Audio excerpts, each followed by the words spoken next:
Hello and good evening everyone and welcome to this live session of audit of CMA intermediate. कैसे हैं आप सब लोग? Please comment in the comment section. Am I audible to you? Am I visible to you? क्या आप मुझे सुन सकते हैं clearly? क्या आप मुझे देख सकते हैं clearly? Please comment करिए in the comment section below. Please confirm. Am I audible and visible to all of you? क्या आप मुझे देख पा रहे हैं? क्या आप मुझे सुन पा रहे हैं? Please confirm करिए in the chat box. Good evening. Good evening Anuraj, good evening Ujjal, good evening Mohit Yadav, good evening Denson Jacob, good evening Deepanshu, good evening. Yes, you can hear me loud and clear. All right. So चलो आज की class हम लोग start करते हैं. हम लोग chapter number 2 last class में हमने स्टार्ट किया था, उसके कुछ बेसिक्स पढ़े थे. आज हमें उसी को भी कैरी फॉरवर्ड करना है. तो सबसे पहले आओ, जो लास्ट क्लास में हमने कुछ बेसिक कॉन्सेप्ट्स पढ़े थे उसको आओ रिकैपिटुलेट करते हैं, रिवाइज करते हैं जो कॉन्सेप्ट हमने लास्ट क्लास में पढ़े थे. ठीक है, लास्ट क्लास में हमने रिलेशनशिप की बात करी थी भाई. ऑडिटर और ऑडिटी दोनों के बीच में क्या रिलेशनशिप होता है, वो रिलेशनशिप स्टार्ट कैसे होता है, उस रिलेशनशिप की शुरुआत कैसे होती है भाई. उस रिलेशनशिप की शुरुआत होती है एंगेजमेंट लेटर से. एंगेजमेंट लेटर से किसी भी दो पार्टीज के बीच में जो कॉन्ट्रैक्चुअल ऑब्लिगेशन होता है वो स्टार्ट होता है. और वो contractual obligation in case of commercial world, देखो पर्सनल रिलेशनशिप की बात करें तो कोई एंगेजमेंट लेटर की जरूरत नहीं होता, वहाँ वर्बल कमिटमेंट्स होते हैं, ओरल कमिटमेंट्स होते हैं. लेकिन कमर्शियल वर्ल्ड में एक फॉर्मल सेटअप में, इकोनॉमी में हमारे वर्बल वर्ड्स को कोर्ट ऑफ लॉ में प्रूव करना बहुत मुश्किल होता है, जिसकी वजह से हम लोग कहते हैं कि भाई हमको एक रिटन एंगेजमेंट लेटर चाहिए, रिटन कमिटमेंट चाहिए, रिटन भाई कॉन्ट्रैक्ट होना चाहिए दोनों के बीच में. ऑडिटर और ऑडिटी दोनों के बीच में राइटिंग में कॉन्ट्रैक्ट होना चाहिए, ताकि उसके अंदर जितने भी टर्म्स एंड कंडीशन है वो क्लियरली लेड आउट हो. वो क्लियरली हम टर्म्स एंड कंडीशंस को, एक दूसरे के टर्म्स एंड कंडीशन को सुन सकें और दोनों के टर्म्स एंड कंडीशंस को हम लोग भाई बहुत डिटेल में पढ़ सकें, कल को रेफर कर सकें. अगर किसी ने अपने वादे से मुकरा कोई भी पर्सन, तो क्या पेनल्टी होगी, क्या प्रोसिक्यूशन होगा, ये तक भी उस वाले एंगेजमेंट लेटर में लिखा होगा.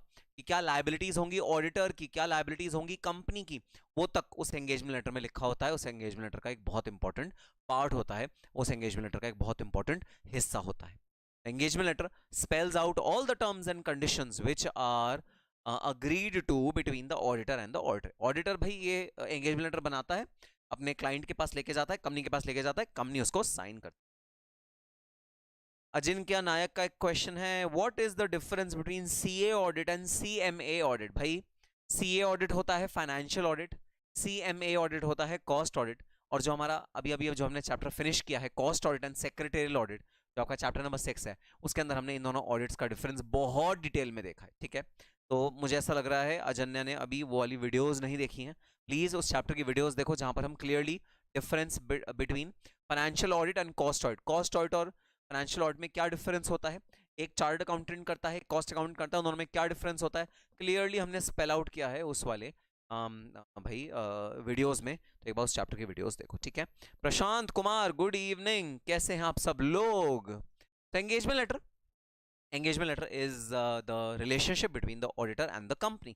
It's a contract or an agreement between the client and the auditor. client और auditor के बीच में जो contract है, client और auditor के बीच में जो engagement है, जो agreement है, जो terms and condition पे समझौता हुआ है client और auditor के बीच में, उसको हम कहते हैं engagement letter. ये letter क्लियरली बताता है कि भाई क्या ड्यूटीज क्या रिस्पॉन्सिबिलिटीज हैं क्लाइंट की, क्या ड्यूटीज क्या रिस्पॉन्सिबिलिटीज हैं ऑडिटर की. दोनों की ड्यूटीज रिस्पॉन्सिबिलिटीज को क्लियरली बताता है. फीस कितनी होगी, कब कब पे होगी. पहला जो पैराग्राफ होता है ऑब्जेक्टिव, स्कोप क्या है इस एंगेजमेंट का, वो सारी चीजें यहाँ लिखी होती हैं. ठीक है, it's generally the starting and ending point of the relationship. Relationship का स्टार्टिंग पॉइंट भी यही होता है, एंडिंग पॉइंट भी भाई यही होता है. एंड में जब रिलेशनशिप को खत्म कर रहे होते हैं तो इसी के टर्म्स एंड कंडीशन क्या फुलफिल हुए हैं प्रॉपरली या नहीं हुए, वही देख के खत्म किया जाता है. It explains the scope of work, duties, responsibilities of the auditor and the management. तो भाई मैनेजमेंट और ऑडिटर दोनों की ड्यूटीज रिस्पॉन्सिबिलिटीज डिटेल में ये एंगेजमेंट लेटर बताता है. ठीक है, अब भाई याद करना स्कोप ऑफ वर्क. अगर स्टैट्यूटरी ऑडिटर की बात करें, अगर स्टैट्यूटरी ऑडिट की बात करें, कोई ऑडिट जो लीगल ऑडिट है, ठीक है, बाय लॉ एनफोर्स्ड है वो ऑडिट, अगर स्टैट्यूटरी ऑडिट की बात करें तो जो स्कोप ऑफ वर्क होता है वो रिस्पेक्टिव लॉ डिटरमाइन करता है. लॉ मतलब जिस लॉ के थ्रू वो ऑडिट ऑर्डर हुआ है। जैसे अगर टैक्स ऑडिट है तो इनकम टैक्स लॉ बताएगा कि क्या स्कोप ऑफ वर्क है, उसके अंदर ऑडिटर को क्या क्या चीजें कवर करनी है, क्या देखना है क्या नहीं देखना, ठीक है। सैम्पलिंग यूज कर सकता है ऑडिटर या नहीं कर सकता, वो सब लॉ बताएगा, ठीक है। प्रॉपर चीजें लॉ बताएगा जिस लॉ में वो ऑडिट प्रिस्क्राइब्ड है, अगर वो स्टैट्यूटरी ऑडिट है तो। और अगर वो नॉन स्टैट्यूटरी ऑडिट है, नॉन स्टैट्यूटरी ऑडिट मतलब ऐसा ऑडिट जो वॉलंटरीली किया जाता है, वॉलंटरीली मतलब वो ऑडिट अपने आप किया जाता है, वो ऑडिट किसी लॉ के अंडर नहीं है। नॉन स्टैट्यूटरी मतलब ये ऑडिट किसी लॉ के अंडर नहीं होता, कोई लीगल रिक्वायरमेंट नहीं है जिसकी वजह से ये ऑडिट बन रहा है, कोई इनकम टैक्स कोई कंपनीज एक्ट ऐसा कोई लीगल रिक्वायरमेंट नहीं है। मतलब मैनेजमेंट जो कंपनी है वो अपनी मर्जी से ये वाला ऑडिट करा रही है, ठीक है। लॉ नहीं कहता ये कराने के लिए, कंपनी कह रही है भाई मेरे लिए जरूरी है इस वजह से मैं ये ऑडिट कराना चाहता हूँ। जैसे कि कई बच्चे होते हैं जो हम जो टेस्ट सीरीज देते हैं, जैसे आपकी ऑडिट की अब टेस्ट सीरीज स्टार्ट होगी, ठीक है, आपके एग्जाम से जस्ट पहले मैं टेस्ट सीरीज स्टार्ट करता हूँ।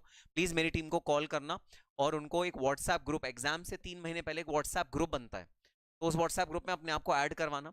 वो भाई टेस्ट सीरीज है जो हम लोग प्रिस्क्राइब करते हैं स्टूडेंट्स को, तो वो तो है स्टैट्यूटरी टेस्ट सीरीज। मतलब वो टेस्ट सीरीज मैं आप पे फोर्स कर रहा हूँ कि आपको उस टेस्ट सीरीज का पार्ट बनना ही बनना है, ठीक है। वो भाई मेरे अकॉर्डिंग चलेगी, मेरे अकॉर्डिंग मतलब मैं जो जो चैप्टर्स का टेस्ट लूंगा मैं उस चैप्टर को आपको बताता रहूंगा कि अब ये टेस्ट है, अब ये टेस्ट है, अब ये टेस्ट है, आपको टेस्ट सीरीज फॉलो करनी है। ये हो गया स्टैट्यूटरी टेस्ट सीरीज, ठीक है, जो मैंने प्रिस्क्राइब करी कि भाई ये तो होगी ही होगी, ठीक है। उसमें कौन सा चैप्टर मैं टेस्ट में दूंगा, टेस्ट कितने मार्क्स का होगा, टेस्ट कितने आवर्स का होगा, सब मेरा डिसीजन होगा, ठीक है। सब कुछ आपको मैं बताऊंगा। और दूसरा होता है कुछ बहुत भाई बच्चे होते हैं जो बहुत ज्यादा काफ़ी ज़्यादा जल्दी अपना कोर्स फिनिश कर लेते हैं और बहुत एकदम चुस्त दुरुस्त होते हैं, और वो खुद हमारी टीम को कॉल करते हैं, कहते हैं सर हमें ना टेस्ट सीरीज चाहिए। वो होती है नॉन स्टैट्यूटरी टेस्ट सीरीज, ठीक है। उसके अंदर जिस चैप्टर का टेस्ट उन्हें चाहिए होता है वो हम लोग नहीं डिसाइड करते, बच्चा खुद डिसाइड करता है। बच्चा कहता है कि हाँ सर मुझे इस चैप्टर का टेस्ट देना है, मैं इस चैप्टर में शायद वीक हूँ, तो बच्चा डिसाइड करता है कि स्कोप ऑफ टेस्ट कितना क्या होगा, that is the non statutory test series. इसी तरह होता है भाई statutory test, statutory audit.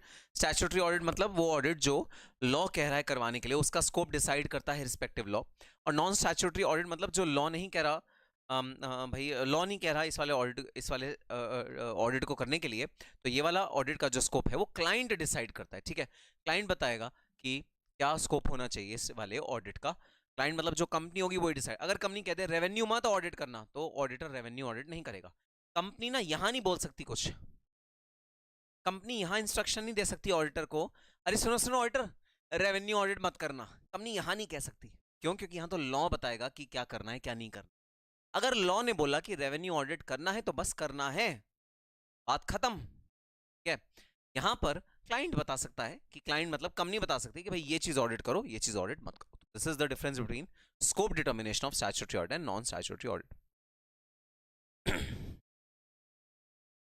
Denson Jacob पूछ रहे हैं is there any big difference between CA audit syllabus and CMA audit in intermediate? Yes yes Denson, there is a big difference between CA audit syllabus and CMA audit syllabus. काफ़ी ज़्यादा difference है, और इसीलिए CMA के जितने भी students होते हैं उनको ये हाईली प्रिस्क्राइब किया जाता है भाई कि आप जो कोर्स कंटेंट पढ़ो वो अपने स्टडी मटेरियल से पढ़ो, ठीक है। सीएमए ऑडिट बहुत डिफरेंट है सीए ऑडिट से।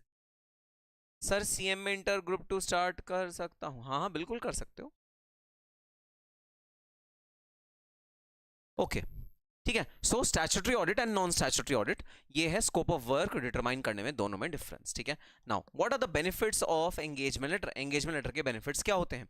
जो एंगेजमेंट लेटर होता है, जो लेटर भाई ऑडिटर और क्लाइंट के बीच में एग्जीक्यूट किया जा रहा है, जो एंगेजमेंट लेटर ऑडिटर और क्लाइंट के बीच में भाई राइटिंग में डीलिंग में एंटर किया गया है, उस एंगेजमेंट लेटर के बेनिफिट्स क्या होते हैं? सर हम वर्बली क्यों नहीं हम डिसाइड कर सकते रिस्पॉन्सिबिलिटीज और सारी सारी चीज़ें? राइटिंग में एंगेजमेंट लेटर क्यों साइन करना है ऑडिटर के साथ? रीजन है भाई it defines the responsibility of the auditor and the management. Management और ऑडिटर की रिस्पॉन्सिबिलिटी डिसाइड पहले से हो जाती है। जैसे who will prepare the accounts, मैंने आपको पहले कहा है इस पॉइंट पे बड़ा कंफ्यूजन होता है, ठीक है। कई बार मिसकम्युनिकेशन होता है इस वाले पॉइंट पे। अकाउंट्स बनाने की रिस्पॉन्सिबिलिटी किसकी होती है? सिर्फ और सिर्फ मैनेजमेंट की। अकाउंट्स बनाने की रिस्पॉन्सिबिलिटी और किसी की नहीं होती, सिर्फ और सिर्फ मैनेजमेंट की होती है, ठीक है। तो ये और एंगेजमेंट लेटर में लिखा होना चाहिए। Avoids misunderstanding, ambiguity in scope. Ambiguity का क्या मतलब होता है? कंफ्यूजन, कोई भी कंफ्यूजन है ना स्कोप में उसको दूर करता है, किसी भी एम्बिगुअस सिचुएशन को दूर करता है और मिसअंडरस्टैंडिंग को दूर करता है। एम्बिग्युइटी मींस कंफ्यूजन, लिख लो यहाँ पर, कंफ्यूजन और अनसर्टेनिटी। मान लो ऑडिटर कहता है सर मुझे ना समझ नहीं आ रहा मुझे क्या ऑडिट करना है क्या ऑडिट नहीं करना। अरे तो एंगेजमेंट लेटर खोल के देख लो, वहां लिखा है आपको किस चीज का ऑडिट करना है किस चीज का ऑडिट नहीं करना। तो कोई कंफ्यूजन नहीं है, एम्बिग्युइटी नहीं है, आपकी एम्बिग्युइटी खत्म हो जाती है एंगेजमेंट लेटर आते हैं। एंगेजमेंट लेटर में एम्बिग्युइटी एकदम खत्म हो जाती है, ठीक है। तो it avoids misunderstanding and ambiguity in scope. Scope में जो एम्बिग्युइटी है, स्कोप में जो मिसअंडरस्टैंडिंग है उसको खत्म कर देता है engagement letter. Then protect the interest of the auditor against allegation of negligence. Sign DL serves as an evidence before the court. भाई सुनो, मैनेजमेंट ने ऑडिटर से कहा ऑडिटर भाई साहब आप प्लीज प्लीज प्लीज हमारी कंपनी का रेवेन्यू ऑडिट मत करना। रेवेन्यू के अलावा जितना भी प्रॉफिट लॉस अकाउंट है सारा का सारा कर देना, ठीक है। आप जितना भी भाई प्रॉफिट एंड लॉस अकाउंट है वो पूरा का पूरा कर देना, रेवेन्यू छोड़ देना, रेवेन्यू को आप ऑडिट मत करना। तो स्कोप में हमारे मैनेजमेंट ने लिमिटेशन डाल दिया, ठीक है। हमने बिना रेवेन्यू को ऑडिट करे अपना ऑडिट कर दिया, ऑडिट रिपोर्ट सबमिट करा दी। अब पता लगा रेवेन्यू ही सबसे बड़ा घपला था। तो जब कोर्ट के बिफोर आप खड़े हो गए और जज आपको पूछेगा अरे ऑडिटर साहब रेवेन्यू तो सबसे इंपॉर्टेंट हेड होता है, आपने उसी का ऑडिट नहीं करा, आपने वही चेक नहीं करा, तो आपके मुंह पे क्या जवाब होना चाहिए? आपके मुंह पे जवाब होना चाहिए देखिए सर एंगेजमेंट लेटर में मुझे मना किया गया था कि रेवेन्यू ऑडिट नहीं करना, इस वजह से मैंने रेवेन्यू ऑडिट नहीं किया, वरना मैं तो करने वाला था, मैं तो करने वाला था। लेकिन क्योंकि मुझे हिदायत दी गई, मुझे स्पेसिफिकली मैनेजमेंट ने बोला कि आपको रेवेन्यू ऑडिट नहीं करना, इस वजह से मैंने ऑडिट नहीं किया रेवेन्यू का, वरना मैं तो करने वाला था। तो ये एक प्रूफ होगा कि अगर मैनेजमेंट ने आपसे कुछ भी नाजायज करने के लिए कहा, फोर्स किया और आपने वो अगर करा, ठीक है, अव्वल तो ऑडिटर्स ऐसी नाजायज बात को मानते ही नहीं, बट बाय चांस आपने मानी कोई नाजायज बात तो कोर्ट के बिफोर आपके पास प्रूफ होगा, this is the proof that my it is not my fault, negligence is not on my part, it's not my negligence, it is because the management has asked in the engagement letter to restrict the scope, that is why I did restrict the scope, that is why this negligence cannot be attributable to the auditor. Auditor जिम्मेदार नहीं है इस negligence के, management जिम्मेदार है इस negligence के। then signed engagement letter serves as an evidence before the court, court के बिफोर आप एविडेंस लेके जा सकते हो भाई। देख लीजिए your honour, milord, your lordship, ये सब वर्ड्स यूज करते हैं जज के लिए, जज को मस्का मारने के लिए। कोर्ट में जब जज को मक्खन मारना होता है ये सब वर्ड्स यूज होते हैं भाई, ठीक है। सो योर लॉर्डशिप, देख लीजिए एंगेजमेंट लेटर आपके सामने है।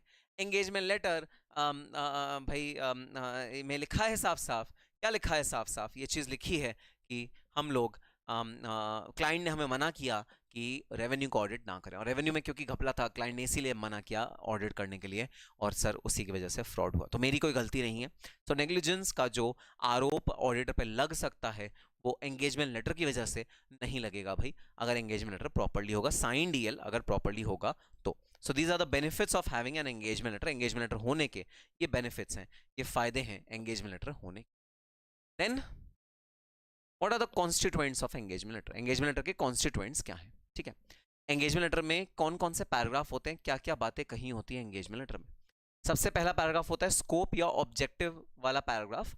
उस पैराग्राफ में लिखा होता है कि ऑडिट कौन से पर्सपेक्टिव से किया जा रहा है, क्या ये फाइनेंशियल ऑडिट है, क्या ये कॉस्ट ऑडिट है, क्या ये टैक्स ऑडिट है, या ये किसी और तरह का ऑडिट है। तो हमारे एंगेजमेंट लेटर का जो सबसे पहला पैराग्राफ होता है वो होता है ऑब्जेक्टिव या स्कोप पैराग्राफ। क्लियरली डिमार्केट किया जाता है, क्लियरली डिफाइन किया जाता है कि भाई ऑडिट का स्कोप क्या है, ऑडिट का ऑब्जेक्टिव क्या है, क्यों ये ऑडिट हम कर रहे हैं और किन किन फाइनेंशियल स्टेटमेंट्स को यहाँ पर हम ऑडिट कर रहे हैं। तो फर्स्ट इज द ऑब्जेक्टिव और द स्कोप पैराग्राफ।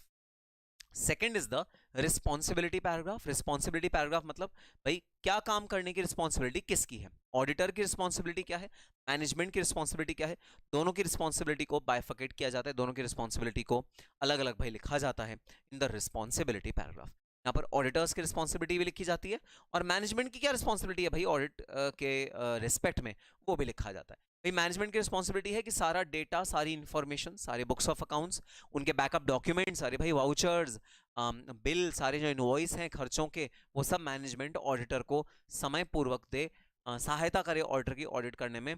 ऑडिटर अगर कोई एक्सप्लेनेशन मांगता है, कोई इन्फॉर्मेशन मांगता है, वो प्रॉपर्ली दे, ये मैनेजमेंट की रिस्पॉन्सिबिलिटी है। तो ये हम सारी रिस्पॉन्सिबिलिटी जो है वो रिस्पॉन्सिबिलिटी वाले पैराग्राफ में एंगेजमेंट लेटर में लिख देते हैं, ठीक है।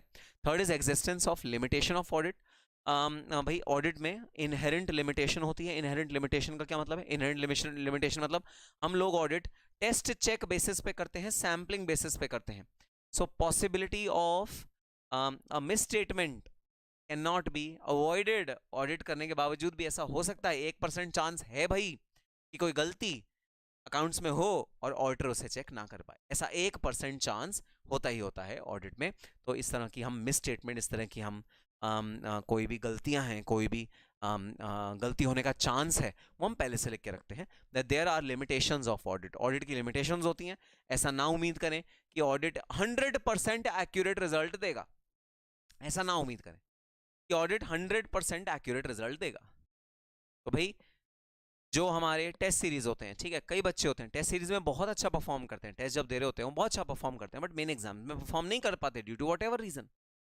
ठीक है, तो टेस्ट सीरीज में अच्छे मार्क्स लाना इस बात की गारंटी नहीं है कि आप एग्जाम में भी अच्छे मार्क्स लाओगे. बच्चा एग्जाम में भी अच्छे मार्क्स लाएगा. सिमिलरली टेस्ट सीरीज में बुरे मार्क्स लाना इस चीज की गारंटी नहीं है कि आप एग्जाम्स में भी बुरे मार्क्स ही लाओगे.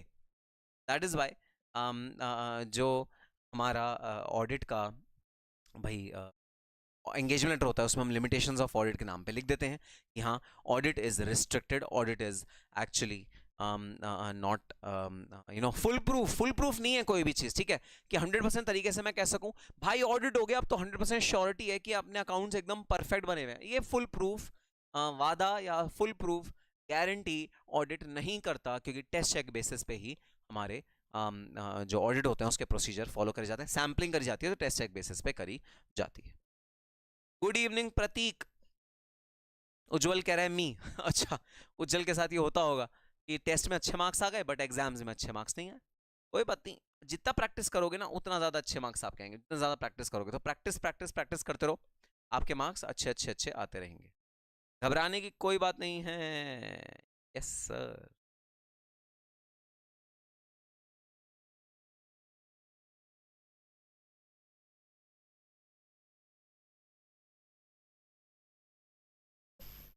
Okay okay, next is management representation letter. आप देखो, मैंने आपको कल बताया था कुछ ऐसे एस्पेक्ट होते हैं ऑडिट के जिसमें ऑडिटर राइटिंग में कोई गारंटी लेता है मैनेजमेंट से, क्योंकि ऑडिटर उसे चेक नहीं कर सकता. जैसे कैश में भाई कोई सेल्स नहीं हुई, एक दुकान है, शॉपकीपर है, ठीक है, शॉपकीपर आपको यूपीआई का ऑप्शन भी देता है, लो यूपीआई, यूपीआई से आप पेमेंट कर दो. दूसरा शॉपकीपर आपको ऑप्शन देता है कि आप कैश में भी पेमेंट कर सकते हो. अब कैश में जब आप शॉपकीपर से बिल मांगते हो ना, तो वो कहता है अरे अरे बिल मत लो, तुम्हें जीएसटी फालतू पे करना पड़ेगा, 18% या 12% या 5% जो भी रेट है, ठीक है. आप कहते हो ठीक है मुझे बिल नहीं चाहिए. तो ये क्या हो रहा है, ये हो रहा है cash sales are not being recorded in the books of accounts. भाई आप लोगों ने शॉपकीपर को जो पैसे यूपीआई करे, जो पैसे उसको ऑनलाइन ट्रांसफर करे, वो तो ऑडिटर की नजरों में आ गए, क्योंकि ऑडिटर सबसे पहले बैंक स्टेटमेंट ऑडिट करता है, ठीक है, वो तो ऑडिटर की नजरों में आ गए.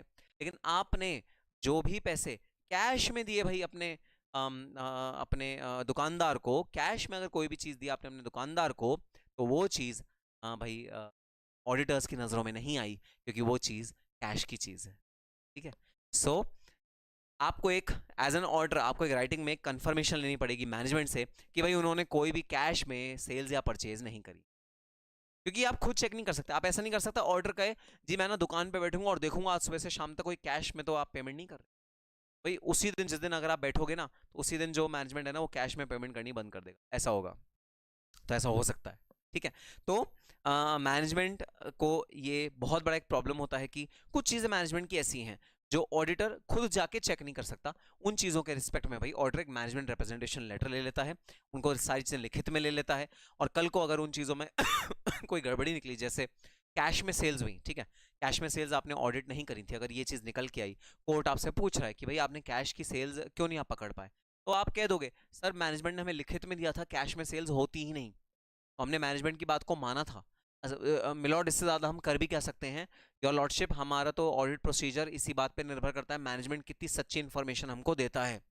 अब अगर मैनेजमेंट ने हमको इन्फॉर्मेशन प्रॉपर नहीं दी, कंप्लीट नहीं दी, तो उसमें हमारा भी भाई कोई कसूर नहीं है. सो मैनेजमेंट रिप्रेजेंटेशन लेटर में कुछ ऐसे पॉइंट्स लिखे होते हैं, कुछ ऐसी चीज़ें लिखी होती हैं जो ऑडिटर राइटिंग में मैनेजमेंट से लेता है, और लेटर ऑफ एंगेजमेंट में हम ये लिख देते हैं कि मैनेजमेंट रिप्रेजेंटेशन लेटर हम लेंगे, हम ऑडिट बिना एमआरएल के नहीं करेंगे, हमें एमआरएल चाहिए चाहिए मैनेजमेंट से, ये हम एंगेजमेंट लेटर में पहले लिख देते हैं.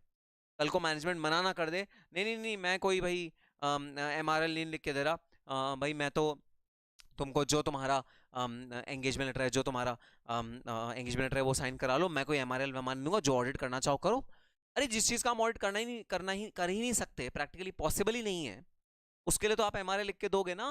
तो आप ऑर्डर क्या करता है, ऑर्डर पहले ही कंपनी से राइटिंग में ले लेता है कि हाँ भाई हाँ मैनेजमेंट जो है वो MRL लिख के देगा, MRL के इंपॉर्टेंट पॉइंट्स मैनेजमेंट लिख के देगा, ये चीज पहले राइटिंग में ले ली जाती है। आप हो साथ तो डरने की क्या बात, यस प्रतीक गणगुड़े, वेरी गुड। वैसे आज बहुत हैंडसम लग रहे हैं सर जी, ब्लेजर बढ़िया, thank you so much Ujjwal Ghosh. Salty cup, CA syllabus for audit is much more massive, oh yes absolutely. Okay, so restrictions or limitations of auditor's liability, restrictions और limitations auditor liability की, auditor की जो liability है, auditor का जो भाई liability है, मान लो अगर ऑडिट में सारी सावधानी रखने के बावजूद कुछ ऐसा ऑडिट में निकल के आए कि बाद में पता लगे कि फाइनेंशियल बुक्स में कुछ ना कुछ गलती है, कुछ ना कुछ गड़बड़ी है, तो ऑडिटर की लाइबिलिटी कहाँ तक सीमित होगी। भाई मैंने आपको बताया, कई बार ऑर्डर लिख देते हैं 3 times द ऑडिट फीस का तिगुना ही लाइबिलिटी हो सकती है, इसके ऊपर लाइबिलिटी नहीं होगी ऑडिटर की। 3 times the liability the fees of the order, इससे ज़्यादा हमारी लाइबिलिटी नहीं होगी। तो ऑर्डर की जो लाइबिलिटी है, अगर कोई भाई क्लेम करे ऑर्डर के अगेंस्ट कि हाँ भैया ऑर्डर तुम्हारी वजह से मेरा नुकसान हो गया, तुमने ये ऑर्डर रिपोर्ट साइन करी थी और मेरा नुकसान हो गया, अगर कोई ये क्लेम करे कल को, तो कितनी ऑर्डर की लाइबिलिटी मैक्सिमम पेबल होगी, वो भी ऑर्डर एंगेजमेंट लेटर में लिख देता है। देन ऑडिट फीस, ऑडिट की भाई फीस कितनी है और वो कब कब पेबल होगी, ये भी ऑडिटर अपने एंगेजमेंट लेटर में लिख देता है क्लियरली, ठीक है, कितनी फीस होगी और वो कब कब पेबल होगी। फॉर्म ऑफ ऑडिट रिपोर्ट किस फॉर्मेट में बनाई जाएगी, जैसे मैंने आपको बताया CRA3 कॉस्ट ऑडिट का ऑडिट रिपोर्ट बनाई जाती है, CRA3 है ना।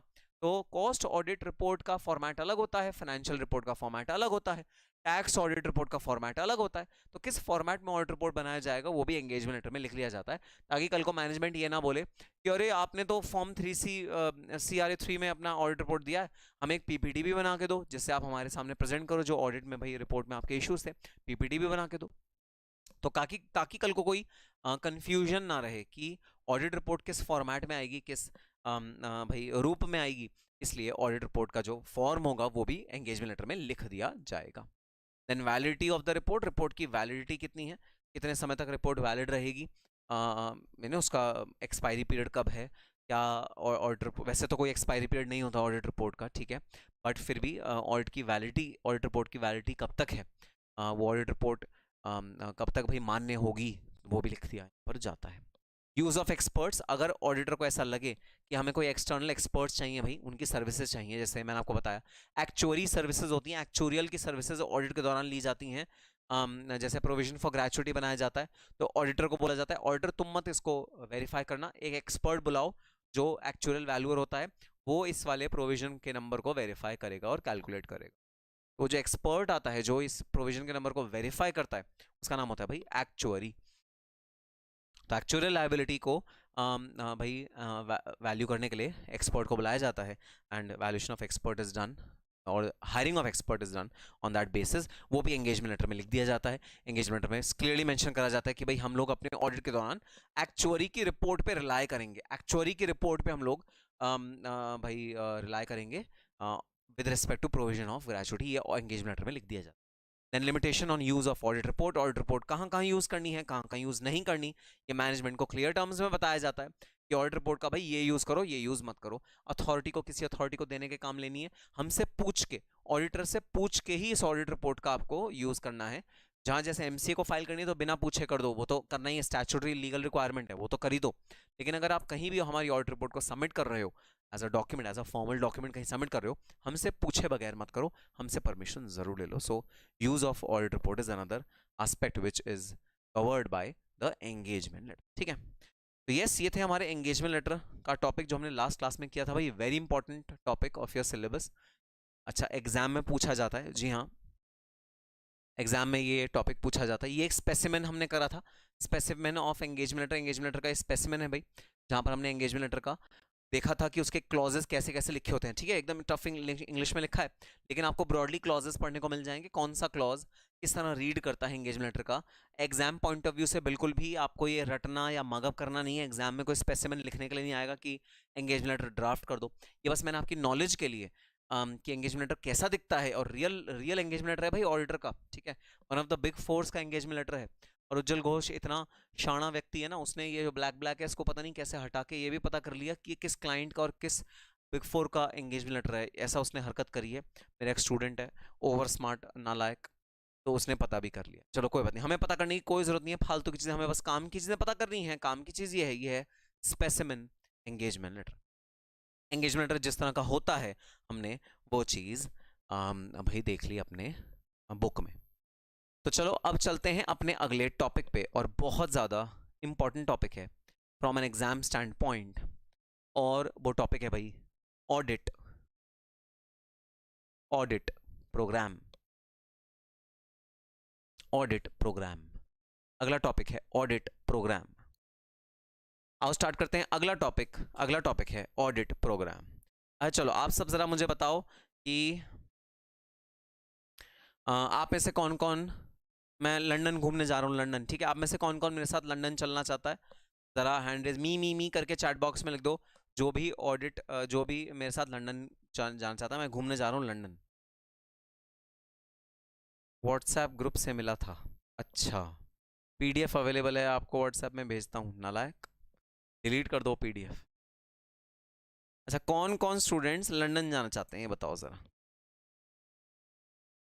उज्जवल कह रहे हैं मी, अनुराज कह रहे हैं मी, अच्छा और कोई नहीं जाना चाहता लंदन? और कोई स्टूडेंट जो लंदन जाने में इंटरेस्टेड हो? Any student who is wanting to go to London?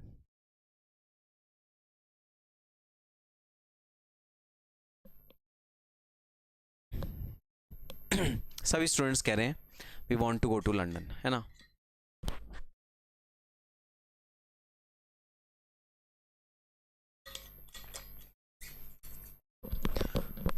Dinesh भी कह रहा है माई सेल्फ, परफेक्ट।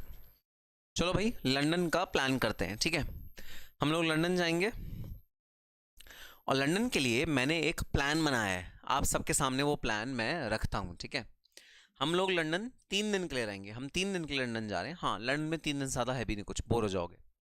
तो लंदन की 3 दिनों की आइटिनरी है, हम 3 दिन लंदन में रहने वाले हैं। 3 दिन लंदन में आप रहकर क्या करोगे, उसमें आप कहाँ कहाँ घूमोगे, इसकी पूरी एक प्लानिंग, इसे बोलते हैं आइटिनरी। देखो देखो इसका नाम क्या है, इसका नाम है आइटिनरी।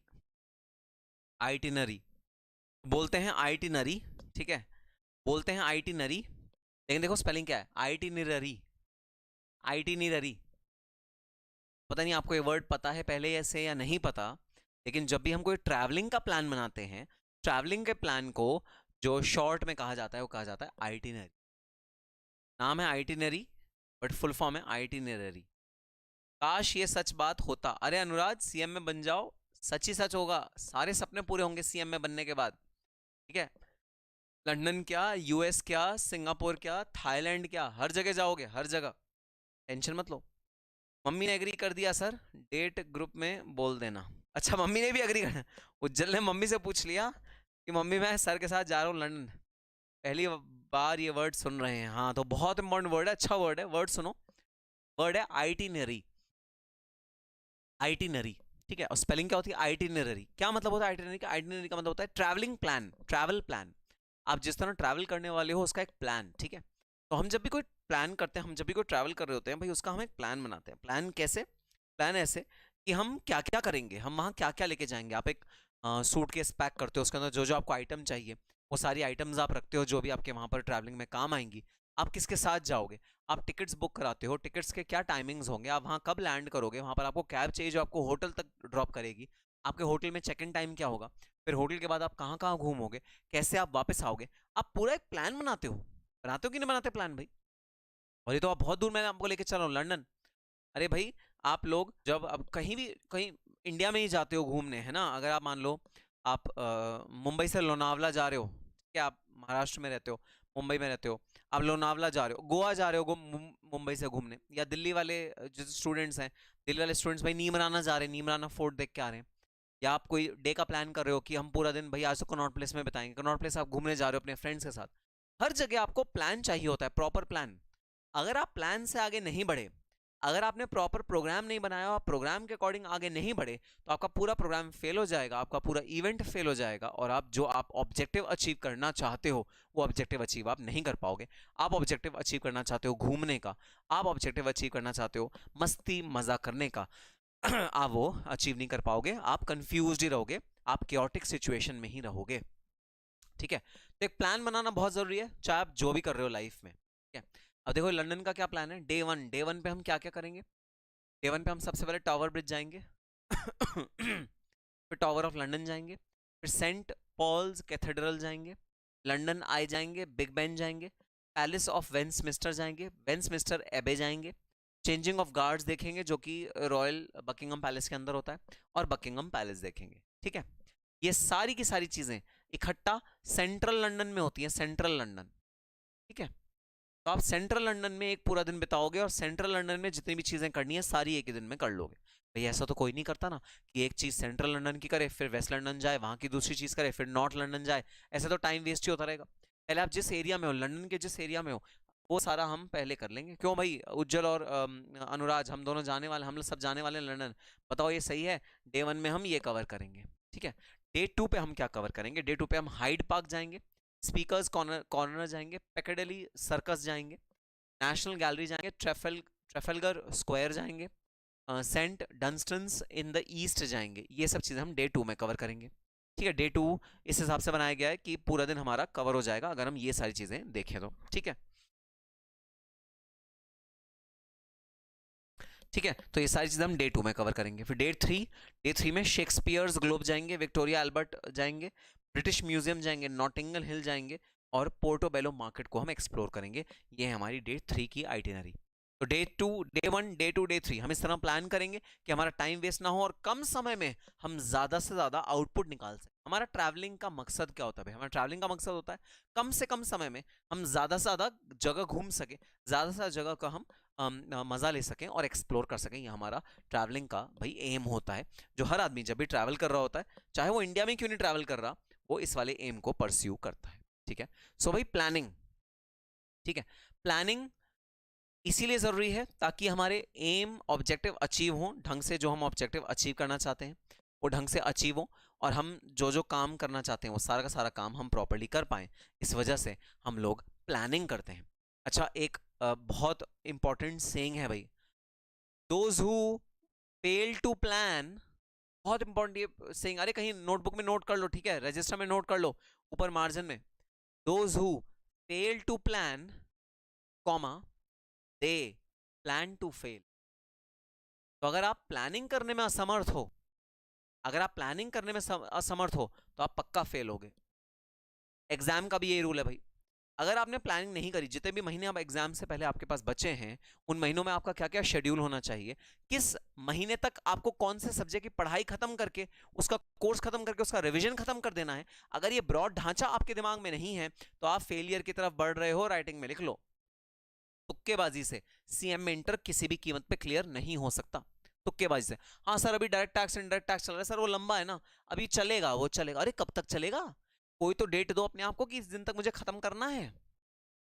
इसलिए those who fail to plan, they plan to fail. जो प्लानिंग नहीं कर सकते वो पक्का फेलियर की तरफ बढ़ रहे हैं, आगे वो फेल ही होंगे, ये बात एकदम श्योर है।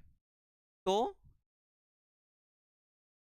तो हम लोग प्लानिंग हर चीज में करते हैं। सिमिलरली जब आप किसी क्लाइंट पे ऑडिट करने जा रहे हो, जब भी आप ऑडिट वर्क अपना स्टार्ट करने जा रहे हो, जब भी आप ऑडिट की शुरुआत करने जा रहे हो, तब ऑब्वियस सी बात है भाई, आपको प्लानिंग करनी बहुत ज़्यादा ज़रूरी है। बिल्कुल वैसे ही जैसे हम और चीज़ों की प्लानिंग करते हैं, बिल्कुल वैसे ही जैसे हम भाई अपना प्लान करते हैं, अपना डे प्लान करते हैं, अपना पढ़ाई प्लान करते हैं, अपना ट्रैवल प्लान करते हैं, ऑडिट में प्लान करना ज़रूरी है। सर ऑडिट में क्या प्लान करना? सुनो ज़रा, ऑडिट में क्या प्लान करना। अरे भाई, जैसे आपने बोला कि इस क्लाइंट का मुझे ऑडिट करना है, तो उस क्लाइंट के ऑडिट में आपको कितने क्वालिफाइड कॉस्ट अकाउंटेंट चाहिए, कितने सीएमए चाहिए जो क्वालिफाइड हो, कितने आर्टिकल चाहिए, ठीक है, आपको कितने लैपटॉप चाहिए, फाइल्स कितनी चाहिए, फाइल्स भी आप लेके जाओगे, फाइल्स कितनी चाहिए, कौन कौन सा एरिया कौन कौन सा आर्टिकल करेगा भाई, mister A, mister B, mister C, तीनों लोग जा रहे हैं ऑडिट करने, तो रेवेन्यू मिस्टर ए करेगा, एक्सपेंसेस मिस्टर बी करेगा, और एसेट्स एंड लायबिलिटीज मिस्टर सी करेगा। ऐसे डिवाइड करना पड़ेगा ना वर्क तीनों के बीच में, ये तो पता लगा तीनों ही काम नहीं कर रहे और तीनों ही कह रहे हैं भाई हम ये हमारा काम ही नहीं था। What is an audit program? Audit program is a plan of action. समझो जरा, ऑडिट प्रोग्राम क्या होता है? Audit program is a plan of action according to which audit is performed. Audit को परफॉर्म करने के लिए जो प्लान ऑफ एक्शन होता है, जो एक्शन प्लान होता है कि हम इस एक्शन प्लान के तहत ऑडिट अपना परफॉर्म करेंगे, that is known as audit program. क्या एक्शन प्लान है आपका भाई? डे 1 पे ऑडिट करते हुए आपको क्या क्या करना है, डे 2 पे ऑडिट करते हुए क्या क्या करना है, डे 3 पे ऑडिट करते हुए क्या क्या करना है, कौन कौन सा बंदा कौन कौन सा काम करेगा, ये सारी चीजें ऑडिट प्रोग्राम में लिखी हुई होती हैं, राइटिंग में। जी हाँ, राइटिंग में। तो भाई मुझे आज तक याद है, मैं अपना रियल लाइफ का किस्सा सुनाता हूँ भाई तुम्हें। केपीएमजी में जब मैं ऑडिट टीम में था, स्टैट्यूटरी ऑडिट टीम में था, तब भाई हम लोग जब भी, जैसे हमें एलोकेशन होता था, ठीक है, कि Nikhil Gupta is allocated to Vardhaman textiles private limited for audit, ठीक है, मेरा एलोकेशन हो गया वर्धमान टेक्सटाइल्स में, और मैं ऑडिट के लिए वहां पर जाने वाला हूं। तो ऑडिट पे जाने से पहले हमारी पूरी टीम ऑफिस में, अपने ऑफिस में बैठती थी और बैठ के डिसाइड करती थी कि हाँ भाई हाँ, ये जो वर्धमान टेक्सटाइल्स है इसका सबसे पहले हमें सेक्रेटरियल बुक्स उठाने हैं, बैलेंस शीट उठानी है, प्रॉफिट लॉस अकाउंट उठाना है, भाई निखिल तुमको एसेट्स करना है, सुनो शालिनी तुमको लायबिलिटीज करना है, सुनो मुकुल तुमको इन्वेस्टमेंट्स का पूरा पोर्शन संभालना है, और सुनो मुकुंद तुमको रेवेन्यू एंड एक्सपेंसेस सारा ऑडिट करना है। सारे जो टीम मेंबर्स होते थे ना, उनके बीच में काम को डिस्ट्रीब्यूट करता था जो हमारा मैनेजर होता था, ठीक है, सबको डिस्ट्रीब्यूट करता था और सबको समझाता था कि अपना अपना एरिया कैसे कैसे ऑडिट करना है। क्योंकि ऑडिट करने के भी कई सारे तरीके होते हैं भाई, हाँ, ऑडिट करने के बहुत सारे तरीके होते हैं। तो समझाता था कि किस तरह से ऑडिट होगा, कैसे ऑडिट करना है, पूरा प्रोसेस समझाता था। तो क्लाइंट पे जाने से पहले हम लोग पक्का एक बार ऑफिस में मीटिंग करते थे अपने मैनेजर के साथ, सब ऑडिट की टीम आती थी, राउंड टेबल कॉन्फ्रेंस होती थी, उसमें बैठ के मैनेजर पूरा एक्सप्लेन करता था। मैनेजर बताता था कि लास्ट ईयर ऑडिट में क्या क्या हुआ था, क्या फ्रॉड निकला था, क्या एरर निकला था, क्या मिसस्टेटमेंट निकले थे, कहाँ कहाँ एरिया हैं जो बहुत ज़्यादा इंपॉर्टेंट एरिया हैं इस वाले ऑडिट की। ये सारी की सारी चीज़ें भाई हमारा मैनेजर जो था वो डिटेल में हमको बताता था। इन सारी सारी चीजों में जो मैनेजर हमें डिटेल में बताता था उसे कहते थे ऑडिट प्रोग्राम। और राइटिंग में लिखते थे, सिर्फ ओरली नहीं, वर्बली नहीं, राइटिंग में हम लोग एक पेपर पे लिखते थे किस किस को क्या क्या काम करना है, क्या क्या काम होना है, क्या क्या ऑडिट प्रोसीजर होना है, टेस्ट चेकिंग होनी है तो कितने परसेंटेज के हमें सैंपल्स उठाने हैं, कितने सैंपल्स हम उठाएंगे, कितने सैंपल्स नहीं उठाएंगे। तो ये सारी चीजें राइटिंग में लिखी जाती थी एक ऑडिट के तहत। तो बहुत इंपॉर्टेंट ये भाई एक प्रोसीजर होता था विच इज ऑडिट प्रोग्राम, ठीक है। तो ये इसे कहते हैं audit program. Okay sir, photo ले लिया, वेरी गुड। आपके पास आईफोन से फोटो खींच लेंगे हम, हाँ ठीक है, ठीक है, मेरा आईफोन से हम फोटो खींचेंगे, लंदन जब जाएंगे तो मेरे आईफोन से फोटो खींचेंगे। Very good. प्रवीण बालाजी कह रहे हैं, Praveen Balaji you are very great. Sir आप वर्धमान आए थे, मेरे घर से बहुत पास है। जी हाँ, वर्धमान टेक्सटाइल्स का मैंने ऑडिट किया हुआ है। उज्जवल घोष, क्या आप लुधियाना में रहते हो? प्रवीण बालाजी, ये sir good evening sir. Praveen Balaji good evening. Vaibhav Jain, sir client data time पे ना दे तो वैभव जैन, क्लाइंट अगर डेटा टाइम पे ना दे तो फिर उसको ईमेल भेजे जाते हैं, स्टिंकर्स भेजे जाते हैं, गंदे गंदे ईमेल भेजे जाते हैं कि टाइम पे डेटा दे दो, नहीं तो हम डिस्क्लेमर ऑफ ओपिनियन इशू कर देंगे। याद है डिस्क्लेमर ऑफ ओपिनियन, एक ऑडिट रिपोर्ट मैंने पढ़ाया था। डिस्क्लेमर ऑफ ओपिनियन में क्या होता है? डिस्क्लेमर ऑफ ओपिनियन में होता है कि भाई मेरे को डेटा ही नहीं दिया, क्लाइंट ने इन्फॉर्मेशन ही नहीं दी, तो I am unable to offer any explanation. मैं एक्सप्लेनेशन अभी ऑफर ही नहीं कर सकता, मैं भी कोई एक्सप्लेनेशन दे ही नहीं सकता भाई। ये होता है डिस्क्लेमर ऑफ ओपिनियन। तो डिस्क्लेमर ऑफ ओपिनियन मैं दे दूंगा अगर क्लाइंट डेटा देगा ही नहीं तो, ठीक है। वर्धमानी, वर्धमान, वर्धमान टेक्सटाइल्स, बी से नहीं वी से शुरू होता है, वर्धमान। आपने सुना होगा ना वर्धमान टेक्सटाइल्स, ये वाला, ठीक है। चलो, सो अब मैंने आपको ब्रॉडली समझा दिया भाई क्या होता है audit program. Audit program is an action plan. Audit program is a way to plan your audit. It is a way to know what is to be done in future, who has to do it, how we will be able to do it. ये सारी चीजें audit program में शामिल होती हैं। Audit program is nothing but an action plan which helps you decide the future. Okay?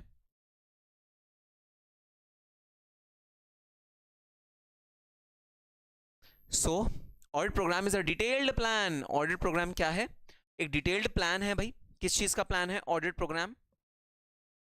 It's a detailed plan of auditing work to be perform. Auditing work जो perform करना है उसका डिटेल प्लान है।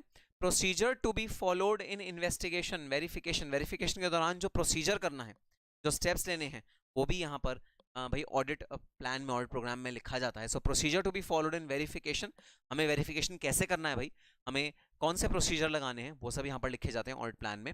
Estimated time required, अरे भाई वही day 1 पे क्या करोगे, डे 2 पे क्या करोगे, डे 3 पे क्या करोगे, एक एरिया कितने समय तक खत्म करोगे, वो सारा का सारा प्लान बनाया जाता है, डिटेल प्लान बनाया जाता है। एस्टिमेटेड रिसोर्सेज रिक्वायर्ड, रिसोर्सेज कितने चाहिए, रिसोर्सेज मतलब कितने लोग चाहिए भाई ऑडिट के लिए। जैसे बड़े बड़े जब ऑडिट होते हैं ना, बड़े बड़े क्लाइंट, जैसे लिस्टेड कंपनीज होती हैं, लिस्टेड कंपनीज में ज़्यादा रिसोर्सेज चाहिए होते हैं, ज़्यादा कॉस्ट अकाउंटेंट चाहिए होते हैं, ज़्यादा क्वालिफाइड लोग चाहिए होते हैं। और जो अनलिस्टेड क्लाइंट्स होते हैं, जो लिस्टेड नहीं होते, उनमें कम चाहिए होते हैं। तो depending upon what is the strength of the company, company कितनी बड़ी है, कंपनी कितनी छोटी है, उसके हिसाब से भाई हम लोग रिसोर्सेज प्लान करते हैं, हम लोग रिसोर्सेज देते हैं। So estimated resources required like man power, systems etcetera, कितने मैन पावर चाहिए, कितने सिस्टम्स चाहिए, वो सारे सारे रिसोर्सेज भाई डिटेल में भाई हमारे ऑडिट प्रोग्राम में हम लोग लिखते हैं, ठीक है। क्योंकि जो जैसे कई बार क्या होता है, छोटा क्लाइंट होता है, ठीक है, छोटा ऑर्गेनाइजेशन होता है, छोटी कंपनी होती है, उसमें बस एक सीएमए को भेज दो, एक उसके साथ आर्टिकल भेज दो, सफिशिएंट है, इतना काम आपका हो जाएगा, आपका ऑडिट पूरा खत्म हो जाएगा अगर आपने 2 लोगों को भेज दिया तो। लेकिन अगर बड़ी कंपनी है, रिलायंस इंडस्ट्रीज लिमिटेड, उसमें कई बार पता है ऑडिट में कितने लोग होते हैं, 20 25 30 20-25 तक भी लोग होते हैं एक एक ऑडिट टीम में। जी हाँ, एक ऑडिट करने के लिए 20 लोगों की टीम गई हुई है रिलायंस इंडस्ट्रीज लिमिटेड में। ऐसा भी होता है क्योंकि ऑर्गेनाइजेशन बड़ी है, काम बहुत सारा होता है, इस वजह से टीम भी बहुत बड़ी बड़ी होती है। सो एस्टिमेटेड रिसोर्सेज कहाँ लिखा जाएगा भाई, ऑडिट प्रोग्राम में लिखा जाएगा, ठीक है। आओ सो एक देखो ब्रीफ में क्या दिया हुआ है, it is a descriptive memorandum. एक डिस्क्रिप्टिव मेमोरेंडम होता है, डिस्क्रिप्टिव मतलब डिटेल्ड, डिस्क्रिप्टिव मतलब डिटेल्ड, एक डिटेल्ड मेमोरेंडम है। मेमोरेंडम मतलब a document containing information, it's a detailed memorandum of audit work to be done। ये एक मेमोरेंडम है, एक डिटेल में एक डॉक्यूमेंट है जिसके अंदर ऑडिट वर्क क्या क्या होना है ये पूरा डिटेल में लिखा होता है, ठीक है। So it is a detailed memorandum, ये एक डिटेल्ड मेमोरेंडम है जहां पर ऑडिट का पूरा वर्क क्या क्या होना है वो चीज लिखी होती है। That is known as the audit program या ऑडिट प्लान, ठीक है। चलो एक मैं ना तुमको एक प्रैक्टिकल एस्पेक्ट दिखा देता हूँ इसका, तो एकदम समझ में आ जाएगा मैं क्या बोलना चाह रहा हूँ। वैसे तो आई होप तुम्हें आइटिनरी से समझ में आ ही गया होगा। और एक बार पढ़ते हैं डेफिनेशन। SA 300 याद रखना है, standard on auditing 300। Standard on auditing 300 is the relevant standard for dealing with audit program. Audit program कैसे बनाना होता है, उसके अंदर क्या क्या लिखना होता है, स्टैंडर्ड ऑन ऑडिटिंग 300 में ये दिया हुआ है राइटिंग में, ठीक है। So an audit program is a detailed plan. Audit program क्या है, एक प्लान है, डिटेल्ड प्लान है of auditing work to be perform. Auditing work क्या क्या परफॉर्म करना है, ऑडिटिंग प्रोसीजर, ऑडिट करते हुए क्या क्या प्रोसीजर को फॉलो करना है वेरीफाई करने के लिए, टाइम कितना चाहिए ऑडिट करने के लिए, पूरा ऑडिट करने के लिए कितना समय लगेगा भाई, और कितने रिसोर्सेज चाहिए। रिसोर्सेज का मतलब कितना क्वालिफाइड स्टाफ चाहिए, कितना अनक्वालिफाइड स्टाफ चाहिए। अनक्वालिफाइड स्टाफ का मतलब होता है आर्टिकल असिस्टेंट, जो सीएम में फाइनल अभी क्लियर नहीं करे हुए होते हैं, उन्हें बोलते हैं अनक्वालिफाइड स्टाफ। और क्वालिफाइड स्टाफ को बोला जाता है भाई सीएम में जो सीएम में फाइनल क्लियर कर चुके हैं, जो कॉस्ट अकाउंटेंट बन चुके हैं, उन्हें बोला जाता है क्वालिफाइड स्टाफ। और अनक्वालिफाइड स्टाफ बोला जाता है जो भाई जो सीएम में नहीं है, जो आर्टिकल है, ठीक है, जो आर्टिकल्स हैं उनको बोला जाता है अनक्वालिफाइड स्टाफ, ठीक है। It's a descriptive memorandum, it is a description और memorandum of the work to be done during the audit. तो क्या वर्क करना है ऑडिट में, ठीक है, अंडरलाइन कर लो, जो चीजें मैं अंडरलाइन करवाता हूँ अंडरलाइन कर लो। क्या क्या वर्क करना है ऑडिट में, ऑडिट में work, what is work to be done, क्या क्या वर्क करना है, उसका डिस्क्रिप्टिव मेमोरेंडम है। Audit program serves as a guide, audit program एक गाइड होता है in arranging and distributing the audit work. Audit work कैसे अरेंज होगा, ऑडिट वर्क कैसे डिस्ट्रीब्यूट होगा amongst the people, audit work कैसे, कौन क्या करेगा, डिस्ट्रीब्यूशन का मतलब कौन पर्सन क्या करेगा, डिस्ट्रीब्यूटिंग ऑडिट वर्क का मतलब who will perform, who will perform which audit procedure, who will perform which audit procedure, कौन सा ऑडिट प्रोसीजर कौन परफॉर्म करेगा, ये डिस्ट्रीब्यूशन ऑफ ऑडिट वर्क में डिटेल में दिया होता है। As well as checking against the possibility of omission, मतलब कोई बाय मिस्टेक ऑडिट प्रोसीजर कोई लीव नहीं हो जाए, ठीक है, लेफ्ट बिहाइंड ना हो जाए। Audit procedure missed to be done, ठीक है, ओमिशन का मतलब audit procedure missed to be done, audit procedure missed to be done. कौन सा भाई ऑडिट प्रोसीजर मिस हो गया है? Audit procedure miss to be done, कौन सा ऑडिट प्रोसीजर मिस हो गया है? गलती से मिस हो गया भाई audit procedure, audit procedure miss to be done. भाई ये भी हमारा कौन बताता है? ऑडिट प्रोग्राम बताता है, क्योंकि देखो ऑडिट प्रोग्राम में क्या लिखा होता है, पूरी की पूरी चीजें लिखी होती हैं कि भाई आपको ये करना है, ये करना है, सारे स्टेप्स लिखे होते हैं 1 2 3 4। जब आप ये टोटल पढ़ोगे तब आपको पता लगेगा अरे यार ये तो मिस हो गया, ये तो हमने किया ही नहीं, ये तो किया ही नहीं, मिस हो गया, है ना? तो वो भी ऑडिट प्रोग्राम से पता लग जाता है। जैसे मैंने आपको सिंपल सा एग्जांपल दिया, ये भाई हमने सारी चीजें लिखनी जो हमें लंदन में करनी है, ठीक है। जब ये सारी चीजें हमारे सामने आ जाएंगी जो हमें लंदन में करनी है, तब ये पढ़ के हमें याद आएगा अरे हम लोग ऑक्सफोर्ड स्ट्रीट पे शॉपिंग करने के लिए तो हमने कोई समय छोड़ा ही नहीं। एक वहां पर बहुत फेमस स्ट्रीट है ऑक्सफोर्ड स्ट्रीट, वहां पर शॉपिंग बहुत अच्छी होती है, ठीक है। वहाँ सारी दुनिया के जितने बड़े बड़े ब्रांड्स हैं ना, सारे उस वाली स्ट्रीट पे हैं। एक गली एक रोड है, उसके अंदर सारे बड़े बड़े ब्रांड्स हैं। तो हमने ये आइटिनरी जब पढ़ी तो देखा, जब हमने सारी चीजें देखी कि अरे हमने ऑक्सफोर्ड स्ट्रीट पे शॉपिंग करने का टाइम तो छोड़ा ही नहीं। व्हाट आर द ओमिशंस, जो चीजें मिस हो गई हैं वो और प्रोग्राम पढ़ के एकदम से पता लग जाती हैं कि हाँ ये वाली चीजें मिस हो गई हैं भाई हमारे ऑडिट प्रोग्राम से। भाई नोट कर लो, नोट कर लो, ये है वो मोबाइल नंबर जहां पर आपको मैसेज करना है फॉर टेस्ट सीरीज। जी हाँ, एग्जाम से 3 महीना पहले एक व्हाट्सएप ग्रुप बनेगा, ठीक है, ऑडिट का व्हाट्सएप ग्रुप होगा, और जो भी आपका अटेम्प्ट है ना उस अटेम्प्ट के लिए वो व्हाट्सएप ग्रुप बनेगा, वो टेस्ट सीरीज के लिए बनेगा, वो एक्सक्लूसिवली आपके लिए बनेगा। 9643929913 ये मेरी टीम का नंबर है। ये आप टेक्निकल क्वेरी है तो भी आप इस पर कॉल करोगे, आपको मुझसे कुछ क्वेश्चन पूछना है तो भी आप इस नंबर पे व्हाट्सएप करोगे, आपको अपना कोई और सवाल है तो भी आप इस नंबर पे व्हाट्सएप करोगे, आपको सीएमए रिलेटेड कोई क्वेरी है तो भी आप इस वाले नंबर पे व्हाट्सएप करोगे। इस नंबर पे टेस्ट सीरीज आपको मिलेगी, जहां पर आपको एक शेड्यूल मिलेगा आपके एग्जाम तक का, जिसमें मैं हर सैटरडे या हर संडे एक टेस्ट लूंगा, और आपके ऑडिट के सारे चैप्टर्स, इनफैक्ट डीटी आईडीटी सबके, आपके इंटरमीडिएट के जितने सब्जेक्ट्स मैं पढ़ाता हूँ सबकी टेस्ट सीरीज से आपको जानकारी इस वाले ऑडिट के ग्रुप में मिलेगी।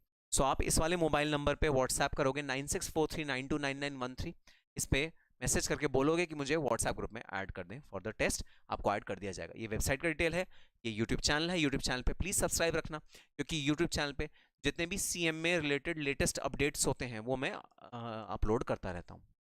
और अभी तो आप इंटरमीडिएट में हो, जब आप फाइनल में आओगे आपको फाइनल में भी ये यूट्यूब चैनल में बहुत ज़्यादा यूज़फुल अपडेट्स मिलेंगे, बहुत ज़्यादा यूज़फुल चीज़ें मिलेंगी। एग्जामिनेशन टाइम, एग्जामिनेशन के लिए प्रिपरेशन कैसे करें, सीएमए फाइनल को डील कैसे करें, सीएमए फाइनल में जो मैं सब्जेक्ट्स पढ़ाता हूँ उनमें tips and tricks I will give you, कि कैसे आप किन किन चीज़ों को याद कर सकते हो। इनफैक्ट ऑडिट की भी tips and tricks I will give you, किन किन चीज़ों को आप कैसे कैसे याद कर सकते हो। Everything will be available in this WhatsApp channel. और जी हाँ, ये मेरा पर्सनल ईमेल आईडी है, आपकी बुक के बिल्कुल नीचे लिखा हुआ है, ये मेरा पर्सनल ईमेल आईडी है। ये ईमेल आईडी मेरी टीम नहीं एक्सेस करती, मैं खुद एक्सेस करता हूँ। तो अगर आपको मेरी टीम से कभी भी कुछ सेटिस्फैक्टरी रिस्पॉन्स ना मिले, कभी कोई प्रॉब्लम आप फेस करो, तो आप डायरेक्टली मेरे को ईमेल कर सकते हो nikhil10b@rediffmail.com and I will be happy to help you. आपकी बुक में सारी डिटेल्स दी हुई हैं, इन डिटेल्स को आपको फॉलो करना है, ठीक है सर। चलो भाई, अब आओ एक स्पेसिमेन देखते हैं ऑडिट प्रोग्राम का, ऑडिट प्रोग्राम किस तरह बनाया जाता है। और ये भी भाई मैंने गूगल से ढूंढ के एक ओरिजिनल ऑडिट प्रोग्राम आपके सामने लाके रखा है, आपकी बुक के अंदर ये इनकॉर्पोरेट किया है। ओरिजिनल ऑडिट प्रोग्राम है, रियल लाइफ में रियल ऑडिटर्स इसी तरह का ऑडिट प्रोग्राम यूज करते हैं। मैंने आपके सामने ये ऑडिट प्रोग्राम लाके रखा है। Audit program is what, it is nothing but a plan of action में ऑडिट में क्या करना है, प्लान ऑफ एक्शन कि हमें ऑडिट में क्या क्या करना है, ठीक है। ओके सो देखो, audit program over salaries and wages, तो ये जो ऑडिट प्रोग्राम है ना, ये किस चीज को ऑडिट करने के लिए है, सैलरीज एंड वेजेस। आपका जो एम्प्लॉयज का खर्चा होता है वो उसको ऑडिट किस तरह किया जाएगा, ये ऑडिट प्लान उसके बारे में, ठीक है। क्लाइंट का नाम सबसे पहले लिखा जाता है, XYX कंपनी लिमिटेड, क्लाइंट का नाम लिखा जाएगा सबसे पहले कि भाई ये क्लाइंट है जिसके लिए हम ये ऑडिट प्रोग्राम बना रहे हैं। फाइनेंशियल ईयर लिखा जाएगा for the year ended 31 December 2003, financial year लिखा जाएगा किस ईयर के लिए आप ऑडिट प्रोग्राम बना रहे हो। अकाउंटिंग एरिया, किस एरिया के लिए ऑडिट प्रोग्राम बन रहा है, किस एरिया का ऑडिट करना चाह रहे हो आप, सैलरीज एंड वेजेस। अब भाई यहीं पर जब हम रेवेन्यू का करेंगे तो यहाँ सैलरीज काट के हम रेवेन्यू लिख देंगे, रेवेन्यू के स्टेप्स लिख देंगे, नीचे रेवेन्यू के स्टेप्स लिख देंगे, इनको काट के रेवेन्यू के स्टेप्स लिख देंगे, रेवेन्यू को काट के परचेजेस लिख देंगे, उसके स्टेप्स लिख देंगे। तो हर एक फील्ड के लिए, देखो बैलेंस शीट होती है ना भाई, बैलेंस शीट के 4 एलिमेंट्स होते हैं ठीक है। Owners equity, outsiders liability, liability side के पोर्शन, एसेट्स, एसेट्स में होते हैं long term assets, short term assets, ये 4 पोर्शंस होते हैं ठीक है। तो चारों के लिए अलग अलग ऑडिट प्रोग्राम बनेगा। चारों के लिए ऑडिट कैसे होगा, अलग अलग ऑडिट प्रोग्राम बनेगा। जी हाँ, और अभी आगे के चैप्टर्स में मैं आपको सारे जितने भी हेड्स होते हैं ना, जैसे share capital, owners equity, reserve and surplus, borrowings, loans, मैं सबका ऑडिट प्रोग्राम किस तरह बनाया जाएगा, उसमें ऑडिट के स्टेप्स क्या होंगे, सब लिखाऊंगा आगे चल के अपने चैप्टर्स में। तो ये जो ऑडिट प्रोग्राम है, ये हर एक लेजर अकाउंट, हर एक फाइनेंशियल स्टेटमेंट के हेड के अलग अलग बनेगा। अब इसी तरह पीएनएल अकाउंट में क्या होता है, 2 ब्रॉड चीज होती है, रेवेन्यू इनकम या फिर एक्सपेंसेस, है ना, 2 चीज होती हैं, एक्सपेंसेस और इनकम। तो सारी इनकम के लिए ऑडिट प्रोग्राम अलग बनेगा, खर्चों के लिए ऑडिट प्रोग्राम अलग बनेगा। तो सर इतने सारे खर्चे होते हैं, इतने सारे ऑडिट प्रोग्राम बनेंगे? हाँ भाई हाँ, जितने खर्चे आप ऑडिट करोगे उतने ऑडिट प्रोग्राम बनेंगे। मान लो एक फाइनेंशियल स्टेटमेंट में 8 खर्चे हैं, 8 के अलग अलग ऑडिट प्रोग्राम बनेंगे। 8 का ऑडिट कैसा होगा, ठीक है। अब मान लो कोई छोटा सा खर्चा है, बड़ा चिंटू मिंटू सा, चुन्नू पुन्नू सा खर्चा है, छोटा सा खर्चा है 2-4 हजार रुपए का, आप उसे इग्नोर कर दोगे, उसका ऑडिट प्रोग्राम नहीं बनाओगे। आप कह दोगे ड्यू टू मटेरियलिटी कंसिडरेशंस, क्योंकि मटेरियल नहीं है, सम बहुत बड़ा नहीं है, ये वाला अमाउंट बहुत बड़ा नहीं है, इस वजह से मैं इसका ऑडिट नहीं कर रहा, मंजूर है, मंजूर है। तो ड्यू टू मटेरियलिटी कंसिडरेशन आपके चिंटू पिंटू अकाउंट होंगे, उनका आप ऑडिट नहीं करोगे, मंजूर है, मत करो, उसका ऑडिट प्रोग्राम नहीं बनेगा। ऑडिट प्रोग्राम सिर्फ उन वाले हेड्स का बनेगा जिन हेड्स का आप ऑडिट करने जा रहे हो, जैसे सैलरीज एंड वेजेस का मैं यहाँ पर ऑडिट करने जा रहा हूँ, ठीक है। अब प्रिपेयर्ड बाय, तो वो कौन पर्सन है जिसने ये ऑडिट प्रोग्राम बनाया है और जो ये ऑडिट प्रोग्राम मतलब ऑडिट करने वाला है, उसका नाम है डेविड विविंडी, ठीक है। रिव्यूड बाय, रिव्यूड मतलब किसने, उसके सीनियर ने ये रिव्यू किया है कि हाँ ये ऑडिट प्रोग्राम ठीक बना है, इसके अंदर स्टेप्स लिखे गए हैं, कंप्लीट हैं, और कोई स्टेप हमें करने की जरूरत नहीं है। वो कौन है बंदा, वो है जोसेफ कमान। तो सब लिखा जाता है, किसने बनाया ऑडिट प्रोग्राम, किसने रिव्यू करा, ठीक है नहीं है ऑडिट प्रोग्राम, पूरा इसका लिखा जोखा यहाँ पर लिखा जाता है। ऑडिट ऑब्जेक्टिव, अब देखो ऑडिट ऑब्जेक्टिव क्या है, इस ऑडिट प्रोग्राम को बनाने के पीछे ऑब्जेक्टिव क्या है, to obtain sufficient appropriate audit evidence, audit evidence appropriate collect करने हैं। देखो सफिशिएंट और अप्रोप्रिएट 2 चीजें लिखी गई हैं। ऑडिट एविडेंस ऐसे कलेक्ट करने हैं, ऑडिट एविडेंस का क्या मतलब होता है, प्रूफ। अरे भाई प्रूफ ऐसे कलेक्ट करने हैं, ऑडिट एविडेंस ऐसे कलेक्ट करने हैं जो सफिशिएंट भी हो, अप्रोप्रिएट भी हो, मतलब सफिशिएंट हो मतलब क्वांटिटी वाइज अच्छे खासे हो, और अप्रोप्रिएट भी हो, जो हमारे सैलरीज एंड वेजेस को प्रूव करें कि हाँ सैलरीज एंड वेजेस दी गई हैं एम्प्लॉइज को, ठीक है। That can prove this, that can prove the completeness, existence and accuracy of salary wages is not significantly मिसस्टेटेड। तो हम इस वाले ऑडिट प्रोग्राम से क्या करना चाह रहे हैं, अरे भाई आपकी बुक है तो बुक खोल के बैठो, बुक के अंदर पढ़ो एक एक वर्ड का रेलेवेंस है जो मैं बताने वाला हूँ। तो हमारे इस ऑडिट प्रोग्राम का ऑब्जेक्टिव क्या है, सैलरीज एंड वेजेस के ऑडिट करने का ऑब्जेक्टिव क्या है, ऑब्जेक्टिव ये है कि हम ये इंश्योर करना चाहते हैं कि सैलरीज एंड वेजेस जो हमारी बुक में आ रही हैं, सबसे पहले तो वो कंप्लीट है। कंप्लीट मतलब जितने भी एम्प्लॉइज हमारी ऑर्गेनाइजेशन में हैं, सारे के सारे एम्प्लॉइज की जो सैलरी एंड वेजेस हैं वो यहाँ पर आ रही है। भाई सुनो, कई बार होता क्या है, गड़बड़ होती है, बहुत बड़ी गड़बड़ होती है। कई बार क्या होता है, कई बार जो एम्प्लॉय छोड़ के जा रहे हैं ना, जो एम्प्लॉय रिजाइन करके चले गए, उनका जो फुल एंड फाइनल सेटलमेंट होता है वो कई बार कंपनी सैलरीज एंड वेजेस में नहीं डालती, कहीं और डालती है, मिसलेनियस एक्सपेंसेस में डाल देती है। गलत बात है। अरे भाई फुल एंड फाइनल एक्सपेंस है, बोनस है, ग्रेचुइटी है, लीव एंड कैशमेंट है, स्टाफ वेलफेयर के लिए आपने कुछ किया है, जितने भी सैलरी रिलेटेड खर्चे होते हैं सारे के सारे इस वाले हेड में आने चाहिए। तो सबसे पहला ऑब्जेक्टिव, आपकी सैलरीज एंड वेजेस कंप्लीट हैं। दूसरा, आपकी सैलरीज एंड वेजेस एग्जिस्ट करती हैं। अब समझना एग्जिस्टेंस का क्या मतलब है। एग्जिस्टेंस का मतलब होता है कई बार कंपनीज घोस्ट एम्प्लॉइज अपनी फाइनेंशियल्स में रखती हैं। सर ये क्या होता है घोस्ट एम्प्लॉइज? अरे सुनना भाई सुनना, बड़ा मजेदार किस्सा है। मैंने रियल लाइफ में ऑडिट करते हुए घोस्ट एम्प्लॉइज को पकड़ा था। अरे भाई घोस्ट का क्या मतलब होता है बता दो जरा, what do you mean bye ghost? What do you mean bye ghost? Ghost का क्या मतलब? भूत। भूत हूं मैं, भूत हूं मैं। यस, जो असल में नहीं है, बस बुक्स में है। वेरी गुड, क्या जबरदस्त डेफिनेशन दी है अनुराज ने भाई, बहुत ही अच्छी डेफिनेशन दी है। जो असल में नहीं है, सिर्फ बुक्स में है, उसको कहते हैं घोस्ट एम्प्लॉइज। अब मैं ऑडिट कर रहा था एक बहुत बड़े कॉल सेंटर का, आपको उस कॉल सेंटर का नाम पता है इसलिए मैं वो कॉल सेंटर का नाम आपको नहीं बताऊंगा। मैं ऑडिट कर रहा था एक बहुत बड़े कॉल सेंटर का, और कॉल सेंटर में हजारों एम्प्लॉयज एक एक कॉल सेंटर में काम करते हैं। कॉल सेंटर्स में जो ग्रेजुएट्स होते हैं, जब आप ग्रेजुएशन करके निकलते हो तो 15,000 रुपीज़, 18,000 रुपीज़, 10,000 रुपीज़, 12,000 रुपीज़ महीने की सैलरी पे कॉल सेंटर में लोगों को भरा जाता है और उनका करियर बर्बाद किया जाता है क्योंकि कॉल सेंटर में आगे जाके कोई करियर नहीं है। ठीक है, call centre is a little little unfruitful या ग्रोथ ओरिएंटेड जॉब नहीं है इतनी ज़्यादा कि कॉल सेंटर में जब कोई जाता है तो वो बहुत ज़्यादा लेवल पे ग्रो नहीं कर पाता अनफॉर्चुनेटली, इसलिए प्रोफेशनल कोर्सेज की तरफ बच्चों को डायरेक्ट किया जाता है। तो मैंने एक ऑडिट किया कॉल सेंटर का, कॉल सेंटर में हज़ारों एम्प्लॉयज़ होते हैं, तो कॉल सेंटर का जो सैलरी रजिस्टर है वो मेरे सामने आया। सैलरी दी गई राम, श्याम, मोहन, घनश्याम, सरस्वती, पार्वती, लक्ष्मी, ऐसे बहुत सारे एम्प्लॉयज़ की पूरी लिस्ट आई मेरे पास, और मेरे पास पूरा का पूरा भाई सैलरी का डिटेल आया, पूरा का पूरा सैलरी का डिटेल आया। और ये जो सैलरी का मेरा डिटेल आया पूरा का पूरा, ये पूरा का पूरा डिटेल मेरे को ऑडिट करना था। ठीक है, अब सुनना भाई, अपने प्रॉफिट को कम करने के लिए कंपनी अपने खर्चों को बढ़ाती है, और जब कंपनी अपने खर्चों को बढ़ाती है तो अपने प्रॉफिट को कम करने के लिए वो जब अपने खर्चों को बढ़ाती है तो सबसे पहला खर्चा जो कंपनी बढ़ाती है वह सैलरीज एंड वेजेस।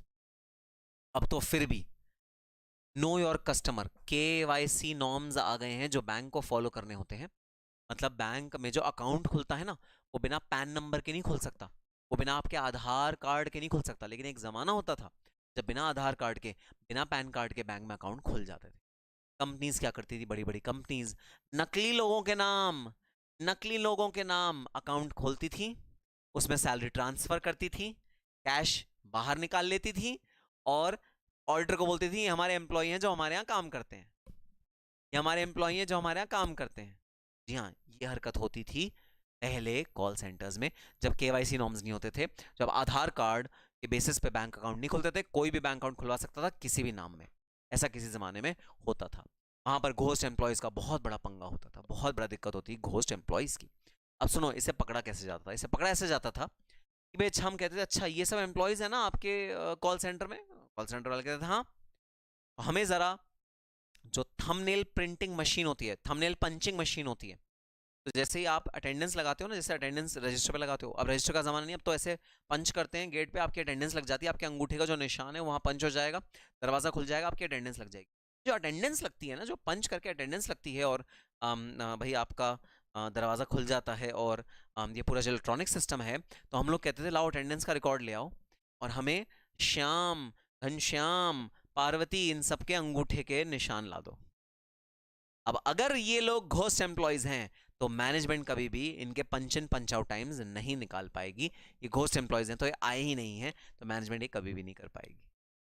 दूसरी चीज़ हम क्या करते थे, हम ये कहते थे हमें ज़रा मिलवा दो इनसे, श्याम से मिलवा दो, सरस्वती से मिलवा दो, लक्ष्मी से मिलवा दो, उनके डेस्क पे हम जा रहे हैं, ज़रा मिलवा दो। और हम क्या चीज़ करते थे इसको चेक करने के लिए, घोस्ट एम्प्लॉयज तो नहीं है ये, हम लोगों ने ईमेल लिखते थे उनके ईमेल आईडी पे, वहाँ से रिवर्ट आता था तो मतलब ये घोस्ट एम्प्लॉय नहीं, अदरवाइज ये घोस्ट एम्प्लॉय है, क्योंकि ईमेल आईडी तो ऐसे भाई नकली नहीं हो सकता ना जहाँ पर कोई रिप्लाई कर रहा हो। और मतलब हम टेस्ट चेक बेसिस पे रैंडमली किसी को भी ईमेल डालते थे बिना मैनेजमेंट को बताए। तो इस तरह के प्रोसीजर होते थे जो हम करते थे घोस्ट एम्प्लॉय को डिटेक्ट करने के लिए। तो एग्जिस्टेंस का क्या मतलब है, एग्जिस्टेंस का मतलब है ये जो आप सैलरी क्लेम कर रहे हो ये वास्तव में है ना, वास्तव में ये लोग हैं ना जिनको आप सैलरी दे रहे हो, वो है एग्जिस्टेंस। तो ऑडिट प्रोग्राम में लिखा है मुझे कंप्लीटनेस चेक करनी है सैलरी की, सैलरी फुल फ्लेजेड है, कंप्लीट है। दूसरा, सैलरी एग्जिस्ट करती है, मतलब ये जो लोग हैं ये एग्जिस्ट करते हैं, मुझे ये चीज चेक करनी है। ठीक है, घोस्ट कब आते हैं टाइम का पता नहीं चलता, नालायक उज्जवल कह रहे हैं घोस्ट सर कब आते हैं उनको टाइम का थोड़ी पता चलता है। बिल्कुल सही बात है, घोस्ट कब आते हैं टाइम का तो पता चलता ही नहीं। तो सैलरी की कंप्लीटनेस चेक करनी है कि सैलरी कंप्लीट है। दूसरा, सैलरी एग्जिस्ट करती है, ये लोग सच हैं ये चेक करना है। एक्यूरेसी, एक्यूरेसी मतलब जो खर्चा आ रहा है वो मतलब एक्यूरेटली आ रहा है, अमाउंट जो है वो सही आ रहा है। कभी ऐसा तो नहीं हो रहा कि हमने सैलरी पे करी है 6 लाख रुपए और हमारे प्रॉफिट लॉस अकाउंट में आ रहा है गलती से 60,000 रुपए, एक जीरो खा गए, एक जीरो कम कर दिया। तो ये तीन चीज़ें हमें चेक करनी है सैलरी से रिलेटेड। कंप्लीटनेस, एग्जिस्टेंस और एक्यूरेसी, ये है ऑडिट प्रोग्राम का भी ऑब्जेक्टिव। ठीक है, अब देखो ऑडिट प्रोसीजर, हमें क्या क्या ऑडिट प्रोसीजर लगाना है वो हम यहाँ पर अब लिखेंगे, ऑडिट प्रोग्राम में लिखेंगे। अरे भाई बिल्कुल वही चीज है, जैसे आइटिनरी आपने बनाई थी, आइटिनरी बिल्कुल वही चीज है, स्टेप बाय स्टेप लिखा हुआ है, कहाँ कहाँ जाना है, डे 1 में कहाँ जाना है, डे 2 में कहाँ जाना है, डे 3 में कहाँ जाना है, कौन कौन कहाँ कहाँ जाएगा, सारी चीजें इस वाले प्रोग्राम में। आओ देखते हैं क्या। टेस्ट ऑफ कंट्रोल्स, हमें कंट्रोल्स चेक करने हैं। Verify that payroll is reviewed and authorised bye a senior responsible officer. तो सबसे पहले आपको देखना है कि पेरोल किसी सीनियर पर्सन ने ऑथराइज किया है। सैलरी जब पे हो रही है तो वो किसी सीनियर पर्सन ने ऑथराइज करा है। सीनियर पर्सन मतलब सीएफओ, सीएफओ ने ऑथराइज करा है सैलरी पेमेंट। सैलरी 12 बार पे होती है ना, एक साल में सैलरी 12 बार पे होती है, 12 टाइम्स। हर बार जब भी पे हुआ किसी सीनियर पर्सन ने ऑथराइज किया है। चेक करो इस चीज को, लेके आओ सैलरी रजिस्टर, उसमें देखो सीनियर पर्सन का साइन है या नहीं, उसने चेक किया या नहीं किया, उसका ईमेल है या नहीं, ये चीज चेक करनी पड़ेगी। ठीक है, अब देखो आगे 2 कॉलम और बने, क्या लिखा है, वर्क पेपर रेफरेंस। आपने जो चेक किया होगा उसका कोई वर्क पेपर बनाया होगा कि हाँ देखो 12 महीने जनवरी फरवरी मार्च अप्रैल में ये है, इस दिन मैंने देख लिया कि हाँ सीएफओ ने चेक कर लिया कर लिया कर लिया। आपने वर्क पेपर बनाया होगा, उसका रेफरेंस लिखो यहाँ पर। वर्क पेपर किस पेज नंबर पे है, जैसे मेरा वर्क पेपर है 7th पेज नंबर पे फाइल में, तो यहाँ वर्क पेपर रेफरेंस डालो। ठीक है, रिव्यूड बाय एंड डेट, वो वर्क पेपर किसने रिव्यू करा है आपके काम को वो लिखो यहाँ पर और उसकी डेट डालो। ठीक है, तो वर्क पेपर किसने रिव्यू किया, मेरे सीनियर ने रिव्यू करा है, जोसेफ कामन ने रिव्यू करा है, तो मैं यहाँ लिखूंगा नाम जोसेफ, और जिस डेट को रिव्यू करा है, मान लो डेट को रिव्यू करा है 7th जुलाई 2000 वॉट एवर, मैं डेट लिख दूँ। ठीक है, हर काम कौन कौन कर रहा है और उसे रिव्यू कौन कौन कर रहा है यहाँ पर ऑडिट प्रोग्राम में लिखते हैं। चलो अगला काम क्या, अगला काम है confirm that the computation of wages is carried out by an independent person. जो कंप्यूटेशन है ना वेजेस का, जो कंप्यूट किया है कि कितनी वेज किसको मिलनी चाहिए, वो एक इंडिपेंडेंट पर्सन ने कंप्यूट करा है, वो एक पर्सन ने कंप्यूट करा है जो जिसके पास सारी डिटेल्स हैं, एक रिस्पॉन्सिबल पर्सन ने कंप्यूट करा। इस चीज को वेरीफाई करो। ठीक है, मैंने वेरीफाई किया और इसका मैंने वर्क पेपर लगाया पेज नंबर 8 पे, फाइल के अंदर किस पेज पे है वो ये है रेफरेंस। ठीक है, अच्छा मेरे काम को रिव्यू किसने किया, वही भाई जोसेफ मेरा सीनियर है, उसने रिव्यू करा, जोसेफ कामन ने।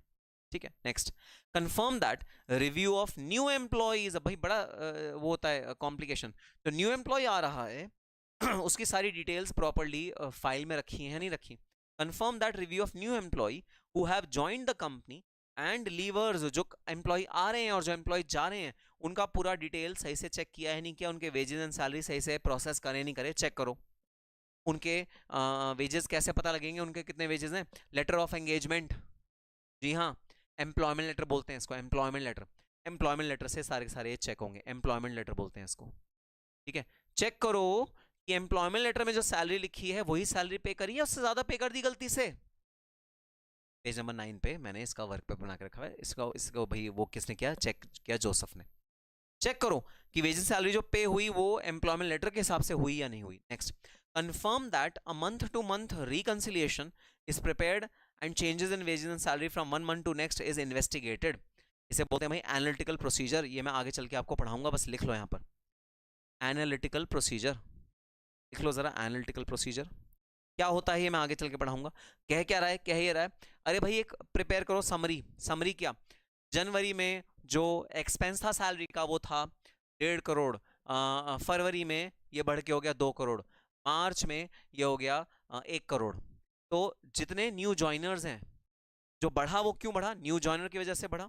तो आप जो न्यू ज्वाइनर की वजह से आपका सैलरी बढ़ी, तो देख लो अगर पिछले मंथ की सैलरी प्लस न्यू ज्वाइनर की सैलरी वो अगले मंथ की सैलरी के इक्वल होनी चाहिए, चेक कर लो ये बात। मंथ ऑन मंथ रिकंसिलिएशन बनाओ, जनवरी की सैलरी 1.5 करोड़, फरवरी की सैलरी 2 करोड़, तो इसका मतलब 50 लाख रुपए के नए एम्प्लॉइज आए हैं, नए एम्प्लॉइज की लिस्ट निकालो, उनका सैलरी का टोटल करो, वो 50 लाख है, ऐड कर दो, आपका 1.5 करोड़ से 2 करोड़ का रिकंसिलिएशन पता लग गया। मंथ ऑन मंथ रिकंसिलिएशन बनाना जरूरी होता है जब भी हम सैलरीज एंड वेजेस को ऑडिट कर रहे होते हैं। तो और देखो प्रोसीजर क्या, ये प्रोसीजर है भाई, ऑडिट हमें क्या क्या प्रोसीजर करना है, क्या प्रोसेस करना है। अरे भाई ये बताएगा कौन, आपका सीनियर बताएगा, आपका मैनेजर बताएगा, वो ऑडिट प्रोग्राम मीटिंग में डिसाइड करेगा कि क्या क्या प्रोसीजर कर, ये डिसाइड है प्रोसीजर जो जो आपको करने हैं। ठीक है, confirm that month to month reconciliation is prepared and changes in wages and salaries from month to next month is investigated. और इसका वर्क पेपर मैंने कहाँ सेव किया है, पेज नंबर 10 पे सेव किया है, और इसको रिव्यू किसने किया है भाई, जोसेफ कामत ने रिव्यू किया है, 7 जुलाई को ही रिव्यू किया। तो इस तरह से बनता है ऑडिट प्रोग्राम, जिसके अंदर हम डिटेल में एक एक हेड का डिटेल में बताते हैं कि इस हेड का ऑडिट कैसे होना है। सैलरीज एंड वेजेस का बना दिया, अब बताओ मैं परचेजेस का बनाऊंगा तो इसी में स्टेप्स अलग अलग हो जाएंगे, परचेज के स्टेप्स अलग अलग होंगे। अगर यहीं पर मैं रेवेन्यू का बनाऊंगा उसके स्टेप्स अलग अलग होंगे। स्टेप्स कौन बताएगा? स्टेप्स आपको बताएंगे आपके मैनेजर्स, आपके सीनियर बताएंगे भाई इसमें क्या क्या स्टेप करना है, किसको करना है, यहाँ कौन पर्सन होगा जो करेगा, वो भी आपके सीनियर्स बताएंगे। This is known as audit program. An audit program is separately prepared for each of the accounting head. अब सर एक चीज बता दो, हाँ जी हाँ पूछो, एक चीज बता दो सर, बड़ी इंपॉर्टेंट चीज, हाँ जी हाँ पूछो। सर हमने एक ऑडिट प्रोग्राम बना लिया, ठीक है, ये बनाया X Y X company limited के सैलरीज एंड वेजेस के लिए, हाँ जी हाँ बहुत ही बढ़िया बात, बना लिया तुमने। सर सुनो ना, सर सुनो ना, हम गए अगली कंपनी में ऑडिट करने, अगली कंपनी का नाम था ABC लिमिटेड कंपनी। तो सर सुनो, सर वहां पर भी ऑडिट प्रोग्राम बनाना पड़ेगा सैलरीज एंड वेजेस के लिए। सर बस ऐसा कर दें, कंपनी का नाम चेंज कर दें, ABC कंपनी लिमिटेड, और बाकी सारी की सारी चीजें एज इट इज क्या यूज हो जाएंगी ABC लिमिटेड के ऑडिट में। जवाब बता दो चैट बॉक्स में, तुम्हारा क्या जवाब होगा? भाई मैं ये काम चोरी करना चाह रहा हूँ, शॉर्टकट अपनाना चाह रहा हूँ, शॉर्टकट, ठीक है। Salaries and wages ABC company में भी है, salaries and wages XYX company में भी है, मैं शॉर्टकट अपनाना चाहता हूँ। शॉर्टकट क्या भाई? शॉर्टकट ये कि सर मैं यही audit program as it is salaries and wages, क्योंकि देखो वहां भी होंगी सैलरीज एंड वेजेस है ना, मैं यही program as it is ABC company में भी चला देना चाहता हूं। मैं बस यहां पर से XYZ की जगह डिलीट करके लिख दूंगा ABC कंपनी। क्या मेरी मंशा पूरी हो जाएगी? क्या मैं ऐसा कर दूंगा कि ये सेम ऑडिट प्रोग्राम मैं कहीं और भी चला दूं? क्या ऐसा मुमकिन है कि कॉमन ऑडिट प्रोग्राम मैं कहीं और भी चला दूं? बता दो जरा चैट बॉक्स में। अनुराज कह रहा है नो नॉट पॉसिबल, जॉब से बाहर निकले जाएंगे। क्यों भाई? जॉब से जॉब से क्यों निकाल रहे हो नालायक? जॉब से क्यों निकाल रहे हो मुझको? अरे ऐसा मत करो भाई, जॉब से निकाल दिया। उज्जवल घोष कह रहा है हाँ प्रोग्राम तो यूज कर ही सकते हैं। उज्जवल घोष कह रहा है very good answer, very very good answer. लो मैं हार्ट दे देता हूँ उज्जवल घोष को, 100 भी दे दिया उज्जवल घोष को, हार्ट भी दे दिया उज्जवल घोष को, पार्टी का सिंबल भी दे दिया उज्जवल घोष को, और स्माइली भी दे दिया उज्जवल घोष को, सब कुछ दे दिया। Yes guys, this is very much possible, it is very much possible that you prepare a audit program and it can be used for another organization। अगली organization का audit program use हो सकता है, ऐसा possible है। ऐसे audit program जैसे salaries and wages, जैसे purchases, जैसे revenue, ये तो भाई हर audit में होता है, और जो steps हैं वो भी common ही होते हैं usually।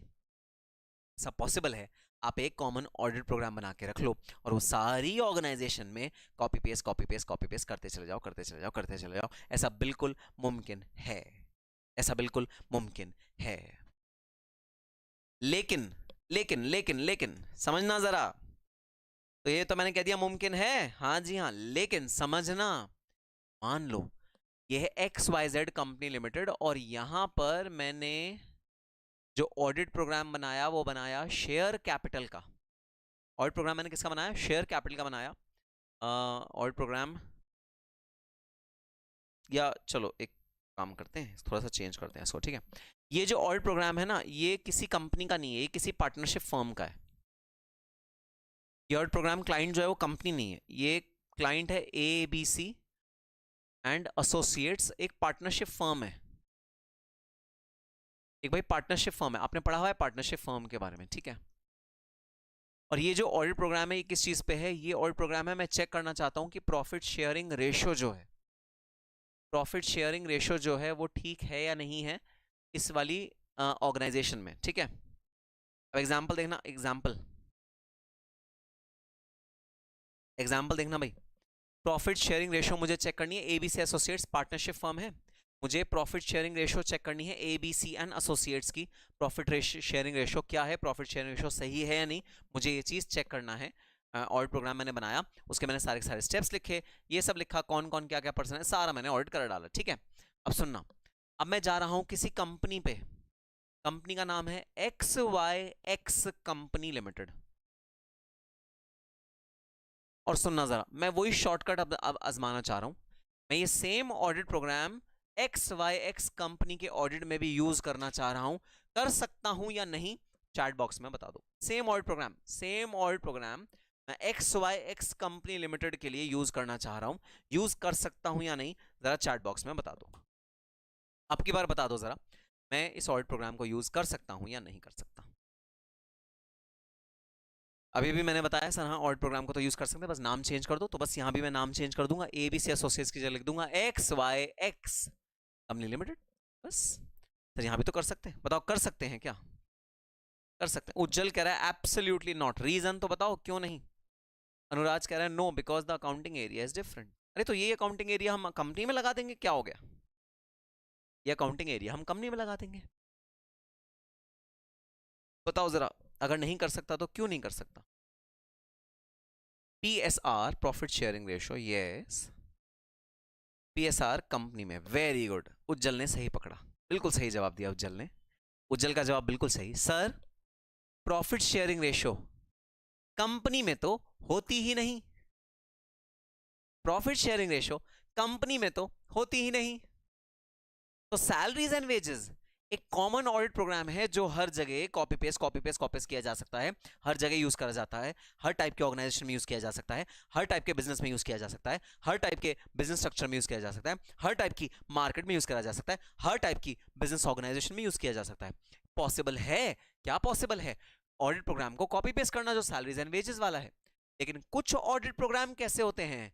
यूनिक ऑडिट प्रोग्राम होते हैं, they are special audit programs. उनको शेयरिंग नहीं करी जा सकती, उनको कहीं और कॉपी पेस्ट नहीं करा जा सकता, बिकॉज दे आर यूनिक। वो सिर्फ पार्टनरशिप फर्म में ही यूज आ सकते हैं, अगर वो पार्टनरशिप फर्म के ऑडिट प्रोग्राम है। वो यूनिक है, वो ऑर्गेनाइजेशन स्पेसिफिक है, उसी ऑर्गेनाइजेशन में लगेंगे जिस ऑर्गेनाइजेशन के वो हैं। आपको देता हूं एक और एग्जांपल, बहुत प्यारा एग्जांपल दिमाग में आया, बहुत प्यारा एग्जांपल दिमाग में आया। ठीक है, चलो भाई, मेरा क्लाइंट का नाम सुनना, क्लाइंट का नाम सुनना। बड़े बड़े नाम लेता हूँ भाई, छोटे मोटे नाम नहीं। हाँ, रिलायंस कम्युनिकेशन लिमिटेड, या फिर जियो का एग्जांपल लेते हैं, जियो। ठीक है, जियो मतलब टेलीकॉम सेक्टर में, टेलीकम्युनिकेशन सेक्टर में कोई कंपनी जिसका मैं ऑडिट कर रहा हूँ। ठीक है, ऑडिट का ईयर वेयर लिखा हुआ है। अच्छा, अकाउंटिंग एरिया देखना, अकाउंटिंग एरिया, अकाउंटिंग एरिया क्या है? कंप्लायंस ऑफ, मुझे क्या चेक करना है? मुझे ऑडिट प्रोग्राम में किस चीज का बना रहा हूँ? Compliance of TRAI regulations. Try होता है telecom regulatory authority of India. मुझे क्या टेस्ट करना है इस वाले ऑडिट प्रोग्राम के थ्रू? मुझे क्या चेकिंग करनी है इस वाले ऑडिट प्रोग्राम के थ्रू? मुझे चेकिंग करनी है कि telecommunication regulatory authority of India के जो रूल्स एंड रेगुलेशंस हैं, क्या इस कंपनी ने, रिलायंस कम्युनिकेशन ने या जियो ने, उनका पालन किया है या नहीं किया। मुझे ये चीज चेक करनी है इस ऑडिट प्रोग्राम के थ्रू। ठीक है, अब मैं क्या करना चाहता हूँ? कंपनी है रिलायंस कंपनी, जियो भी कंपनी है। ठीक है, अब मैं क्या करना चाहता हूँ? मैं same audit program Tata motors private limited में लगाना चाहता हूँ। पॉसिबल और नॉट पॉसिबल? अब की बार पार्टनरशिप ऑफ कंपनी नहीं है, ये भी कंपनी है, ये भी प्राइवेट लिमिटेड कंपनी है, ये भी प्राइवेट लिमिटेड कंपनी, दोनों प्राइवेट लिमिटेड कंपनी है भाई। अरे भाई, दोनों प्राइवेट लिमिटेड कंपनी है। अब की बार मैंने ऑर्गेनाइजेशन का फॉर्म चेंज नहीं किया। अब की बार तुम्हारा जवाब हाँ होना चाहिए मेरे दोस्त। हाँ, क्या जवाब? जवाब ये sir, same audit program compliance to check the compliance of TRAI regulations, क्या मैं टाटा मोटर्स प्राइवेट लिमिटेड में as it is copy paste करके नाम यूज कर सकता हूं क्या? अनुराज कह रहा है नो नॉट पॉसिबल। अनुराज कह रहा है बिकॉज ट्राई मोटर कंपनी पे अप्लाई ही नहीं करता। वेरी गुड अनुराज, बहुत बढ़िया आंसर, बहुत ही अच्छा आंसर यार। ये लोग तो तुम लोग एकदम जबरदस्त हो। क्यों तुमने ऑडिट की कोचिंग लिए हैं? मेरे को पैसे दिए हैं ऑडिट की कोचिंग करने के लिए। अरे तुम तो खुद ऑडिट कर सकते हो, तुम तो खुद ऑडिट की तुम्हें नॉलेज है, हैं? मैं कुछ टाइम बाद ऐसा करूंगा, तुम यहाँ आके पढ़ाना शुरू कर दो। कुछ चैप्टर मैं नहीं पढ़ाऊंगा, कुछ चैप्टर तुम लोग पढ़ाना, मैं पढ़ूंगा सामने बैठ के। Very good answer, very good. अब तक उज्जवल का आंसर नहीं आया। उज्जवल हो सकता है नाश्ता वाश्ता कर रहा हो, चाय वाय पी रहा हो, मट्ठी खा रहा हो। उज्जवल मट्ठी खा रहे हो क्या? उज्जवल का आंसर नहीं है। Very good answer guys. अरे भाई, ये भी एक यूनिक या स्पेशल ऑडिट प्रोग्राम है भाई। स्पेशल ऑडिट प्रोग्राम क्यों है? क्योंकि ये एक ऐसे अकाउंटिंग एरिया को मेंशन करता है जो बस कुछ चुनिंदा कंपनीज में होती हैं, जो हर कंपनी में मौजूद ही नहीं होता। अगर वो हर कंपनी में मौजूद नहीं होता तो वो कॉमन ऑडिट प्रोग्राम नहीं है, वो स्पेशल या यूनिक ऑडिट प्रोग्राम है। और ये कुछ चुनिंदा कंपनीज में ही काम आएगा, ये हर कंपनी में काम नहीं आ सकता। So these are the two kinds of audit program which are there with us. दो काइंड ऑफ ऑडिट प्रोग्राम्स हैं दो टाइप्स ऑफ ऑडिट प्रोग्राम्स हैं, आओ देखते हैं वो दोनों ऑडिट प्रोग्राम्स कौन से टाइप के। ठीक है, types of audit program. Next topic है हमारा types of audit program. Types of audit program मतलब कितने टाइप के ऑडिट प्रोग्राम होते हैं। नंबर 1, कॉमन ऑडिट प्रोग्राम, ऐसे audit program which are common to all types of audit, सारे के सारे ऑडिट के लिए ये ऑडिट प्रोग्राम यूज हो जाएंगे, सारी ऑर्गेनाइजेशंस में यूज हो सकते हैं, चाहे वो किसी भी टाइप की ऑर्गेनाइजेशन हो, उन्हें बोलते हैं common audit program. Common audit program क्या उज्जवल नालायक, उज्जवल घोष कह रहा है सर रिफंड पॉलिसी क्या है, अब तुम मेरे से रिफंड मांगोगे ऑडिट की फीस का, है नालायक। अनु वनु ने बोल दिया इसलिए नहीं बोला, अनुराज नहीं भाई तू भी बोल, दोनों ही आंसर करेंगे। वाह क्या भाईचारा चल रहा है यहाँ पर, भाईगिरी चल रही है, ब्रो कोड चल रहा है, bro code. Okay, so type of audit program, कितने टाइप के ऑडिट प्रोग्राम होते हैं। एक होता है common audit program which is applicable to all types of audit, ऐसे ऑडिट प्रोग्राम जो सारे टाइप ऑफ ऑडिट में एप्लीकेबल होंगे। सैलरीज एंड वेजेस हर क्लाइंट पे होगा, परचेजेस हर मैन्युफैक्चरिंग क्लाइंट पे होगा, सेल्स हर क्लाइंट पे होगा, रेवेन्यू हर क्लाइंट पे होगा, शेयर कैपिटल हर कंपनी में होगा, reserve and surplus her company में होगा, loans and borings her type के ऑर्गेनाइजेशन में होगा, डेटर्स हर टाइप के ऑर्गेनाइजेशन में होगा, क्रेडिटर्स हर टाइप के ऑर्गेनाइजेशन में होगा, भाई loans and advances her type के ऑर्गेनाइजेशन में होगा। सर ये बीच में कथकली क्यों करने लगता है, ऐसा लगता है बीच में कथकली करना शुरू कर दो ऐसे ऐसे करके। नालायक, कथकली नहीं है ये तो, ऐसे हैंड जेस्चर्स बोलते हैं, कथकली नहीं बोलते नालायक। ठीक है, ओके, तो कॉमन ऑडिट प्रोग्राम जो हर ऑर्गेनाइजेशन में होते हैं, और special audit program which are specific to particular audits, किसी पर्टिकुलर ऑडिट में वो स्पेशल होते हैं, तो किसी पर्टिकुलर ऑडिट में ही काम आते हैं, हर ऑडिट में ये वाले ऑडिट प्रोग्राम्स काम नहीं आते। For example, audit of profit sharing ratio is specific to firm and not company. Partnership firm होगी तो प्रॉफिट शेयरिंग रेशियो का ऑडिट होगा, कंपनी के केस में प्रॉफिट शेयरिंग रेशियो का ऑडिट नहीं होता। These are two types of audit program, आओ बुक में पढ़ते हैं।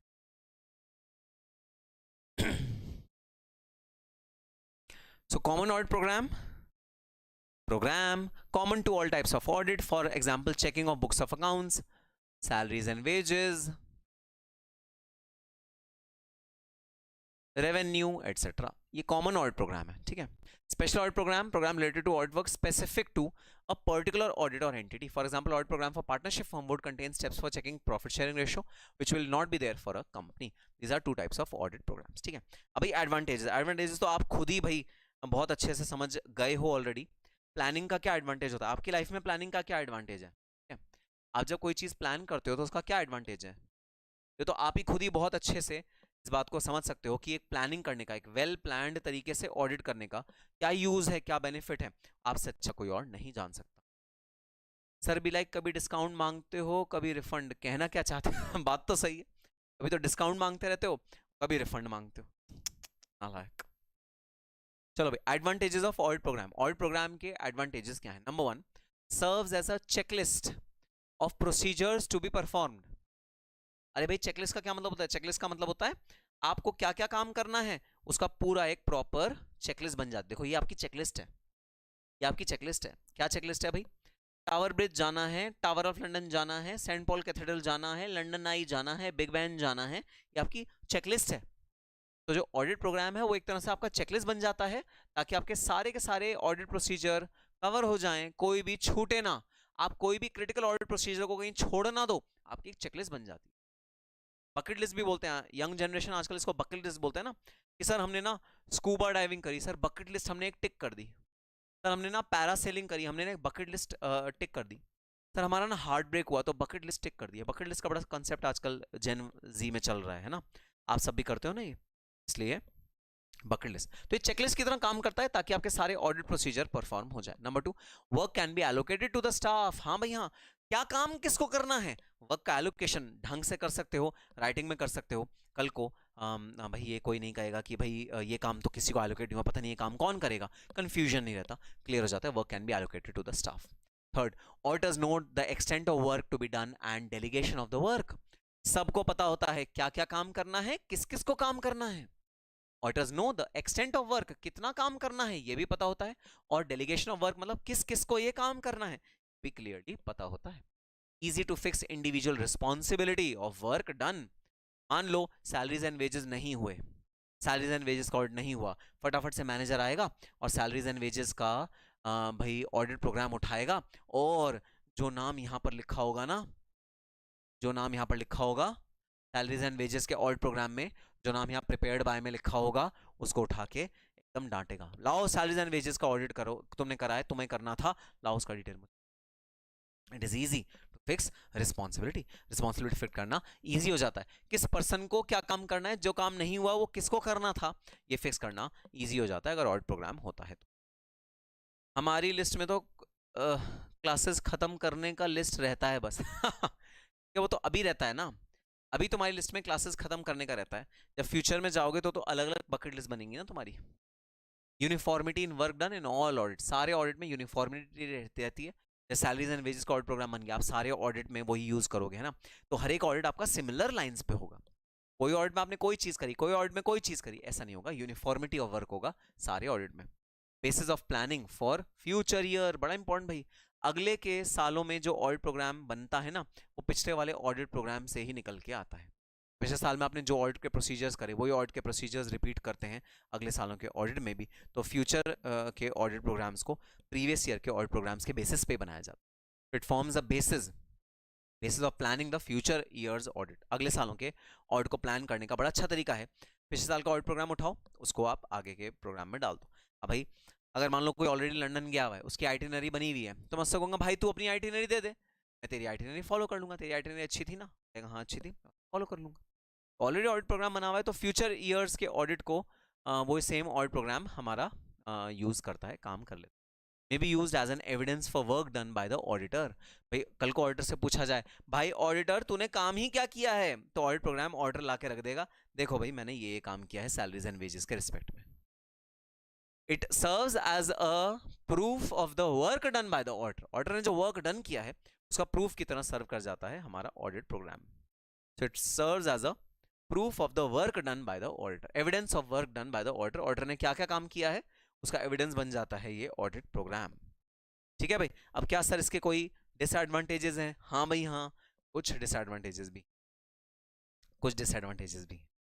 पता है क्या, देखो अगर मैंने लंदन की आइटिनरी बना दी ऐसे, ठीक है, और मैंने कहा हाँ हाँ मुझे ये जगह घूमना है, तो ये ना एक रिजिड रिजिड आइटिनरी बन गई। अब ना मैं जब लंदन गया, मैं डे 1 में घूम रहा था पैलेस ऑफ वेस्टमिंस्टर, मुझे किसी ने बताया कि अरे आप सेंट्रल लंदन में हो, आपने ये सब चीज़ें तो देख ली, सुनो ज़रा अब जाओ ज़रा एक सेंट्रल लंदन में मार्केट में, वहाँ आजकल बहुत बड़ा डिस्काउंट चल रहा है, उस डिस्काउंट को जाओ देखो, बहुत बढ़िया मार्केट है। तो मैं कहूँगा मेरे पास तो टाइम लिमिटेड है, मुझे तो वेस्टमिंस्टर एबे जाना है। तो ये आदमी कहा नहीं नहीं नहीं इसे छोड़ दो, आप बाकी सारे अपनी चीज़ें छोड़ दो, अब सीधा जाओ मार्केट में, मार्केट में जाके भाई ये चीज़ें आपको देखनी चाहिए। ये देखो एक इंडिया में बैठ के आइटिनरी बनाना एक अलग बात होती है, वहां जाके एक्चुअल में जो हुआ, एक्चुअल में आप जहां गए, एक्चुअल में जो वहां का माहौल था, आपको क्या पसंद आया क्या नहीं पसंद आया वो चेंज हो सकता है। लेकिन अगर एक ऑडिट प्रोग्राम बन जाता है वो रिजिड हो जाता है, रिजिड, उसे डेविएट करना पॉसिबल नहीं हो, रिजिडिटी आ जाती है एक, आप उसे चेंज नहीं कर सकते ऑडिट प्रोग्राम को, ये एक बहुत बड़ा ड्रॉबैक होता है ऑडिट प्रोग्राम का। So what is audit program, what are the disadvantages of audit program? Audit program के डिसएडवांटेजेस क्या है? Number 1, audit becomes mechanical and monotonous. Monotonous मतलब आप सेम चीज को रिपीट कर रहे हो, रिपीट कर रहे हो, रिपीट कर रहे हो, फिर नई चीज नहीं आती। अगर ऑडिट प्रोग्राम आपने बना दिया और हर क्लाइंट पे वही copy paste copy paste copy paste कर रहे हो, तो ऑडिट जो है आपका मैकेनिकल बन जाएगा। मतलब मैकेनिकल मतलब जैसे रोबोट है, रोबोट एक काम करे जा रहा है करे जा रहा है करे जा रहा है, वो वाली बात आ जाएगी, रोबोटिक हो जाएगा, मैकेनिकल बन जाएगा, मोनोटोनस बन जाएगा। मोनोटोनस मतलब आप सेम काम को रिपीट कर रहे हो, रिपीट कर रहे हो, रिपीट कर रहे हो, ऐसा हो जाएगा ऑडिट के अंदर। So audit becomes mechanical and monotonous अगर ऑडिट प्रोग्राम बनता है तो। Then unnecessary for small concerns, अगर भाई कोई छोटी ऑर्गेनाइजेशन है, ठीक है, 2 लोग तो ऑडिट करने जा रहे हैं, ज्यादा लोग तो जा ही नहीं रहे, तो पता है अल्टीमेटली सारा काम किसको करना है? उन्हीं दोनों को करना है घूम फिर के, चाहे रेवेन्यू हो, चाहे एक्सपेंसेस हो, चाहे सेल्स हो, चाहे शेयर कैपिटल हो, चाहे रिजर्व एंड सरप्लस, सब कुछ किसको करना है? उन 2 लोगों को ही करना है जो 2 लोग जा रहे हैं। उस केस में ऑडिट प्रोग्राम करना टाइम वेस्ट है। It is not necessary for small concern, छोटी कंसर्न के लिए टाइम वेस्ट है, इसके अंदर टाइम इन्वेस्ट करना बिल्कुल बेवकूफ़ी है, क्योंकि एक छोटा क्लाइंट है जिसपे आप करने जा रहे हो, 2 ही लोग जा रहे हैं, तो पता है किस किस को, भाई इन्हीं दोनों को मिलकर सारा काम करना है, तो यूजलेस हो जाता है छोटी कंसर्न्स के लिए। Then shelter for inefficient staff, ये बड़ा इंपॉर्टेंट भाई एक भाई एक ड्रॉबैक होता है ऑडिट प्रोग्राम बनाने का। जो इनएफिशिएंट लोग होते हैं, जो बहाना ढूंढते हैं, जो कामचोर होते हैं, इनएफिशिएंट स्टाफ मतलब कामचोर, है ना, कामचोरों को काम ना करने का बहाना मिल जाता। जैसे मान लो सैलरी का ऑडिट प्रोग्राम हमने बनाया, ठीक है, और सैलरी के ऑडिट प्रोग्राम को बनाते हुए एक बहुत इंपॉर्टेंट पॉइंट हमने मिस कर दिया गलती से, कि घोस्ट एम्प्लॉय की चेकिंग मिस कर दी। जो ऑफ कोर्स सी बात है, अगर आप कॉल सेंटर का ऑडिट कर रहे हो तो आपको वो करना ही करना है, कोई ऑप्शन नहीं होता, आपको करना ही करना है। लेकिन गलती से ऑडिट प्रोग्राम में लिखने से वो रह गया, गलती हो जाती है किसी, भाई इंसान है ऑडिट प्रोग्राम बनाने वाला भी, आपका मैनेजर भी इंसान है, गलती से ऑडिट प्रोग्राम में वो लिखना रह गया। अभी देखो एक जो स्टाफ है, स्टाफ को पता होता है यहाँ घोस्ट एम्प्लॉय की चेकिंग भी यहाँ होनी चाहिए, लेकिन पता है कल को वो क्या कहेगा, भाई ऑडिट प्रोग्राम में लिखा ही नहीं था इसलिए मैंने किया ही नहीं। आपको लिखना चाहिए था ना ऑडिट प्रोग्राम में लिखा नहीं था इसलिए मैंने किया नहीं।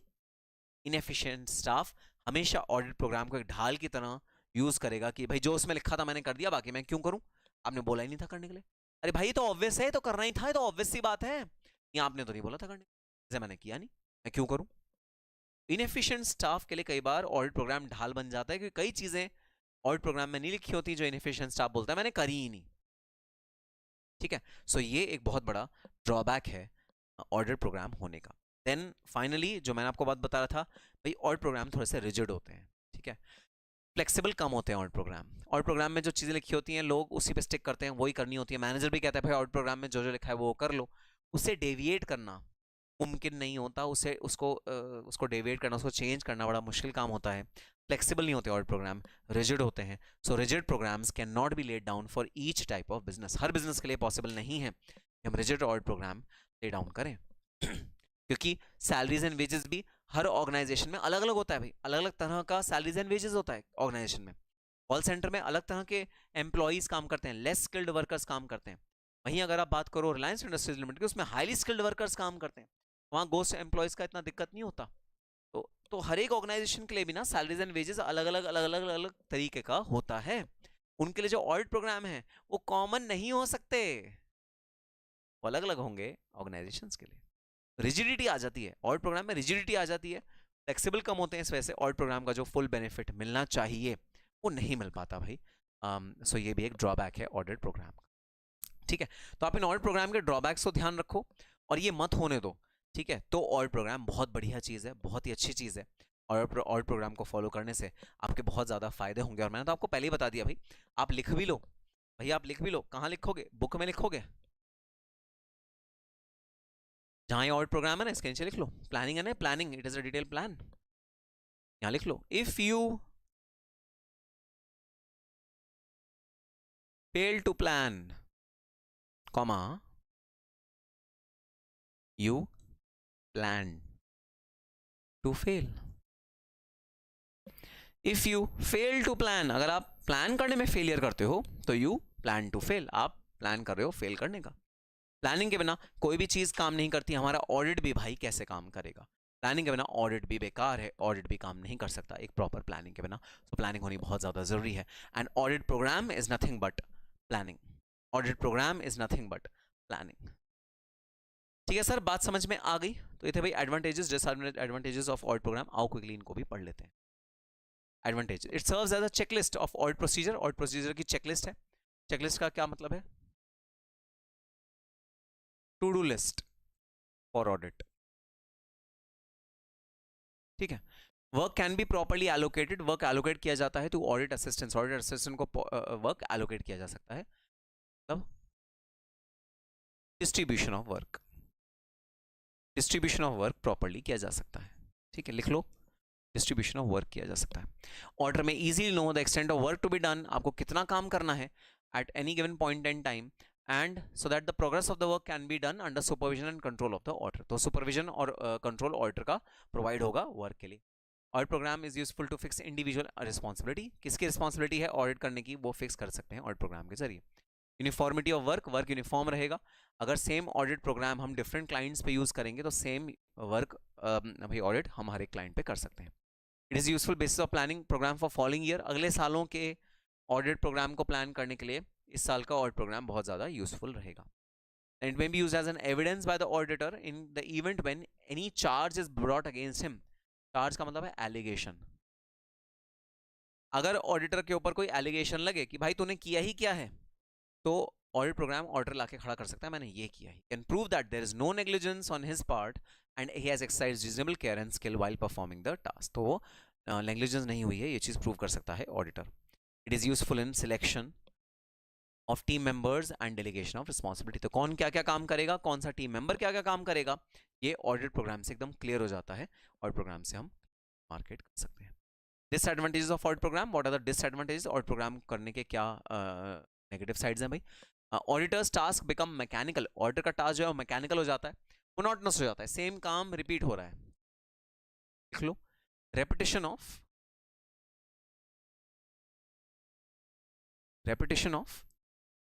Same work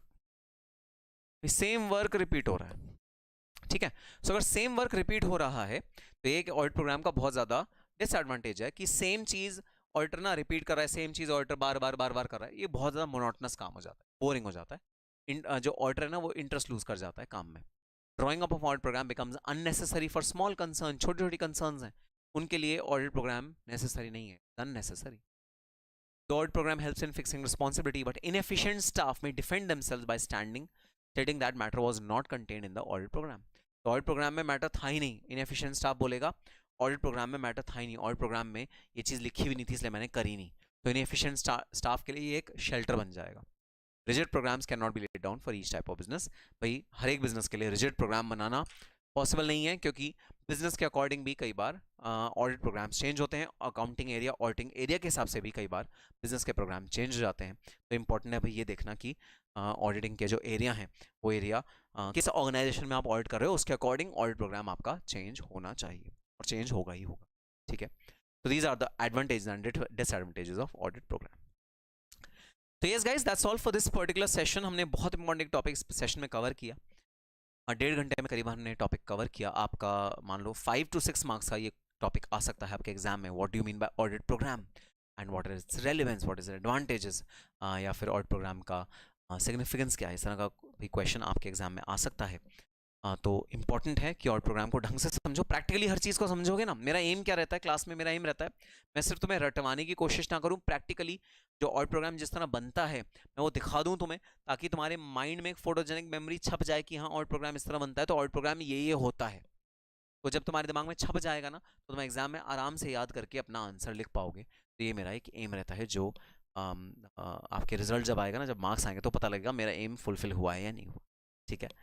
So yes, that's all for this particular session, guys. We'll be meeting in our subsequent sessions with more topics of chapter 2. Till that time, all the very best and happy studying. Bye bye. See you in the next session.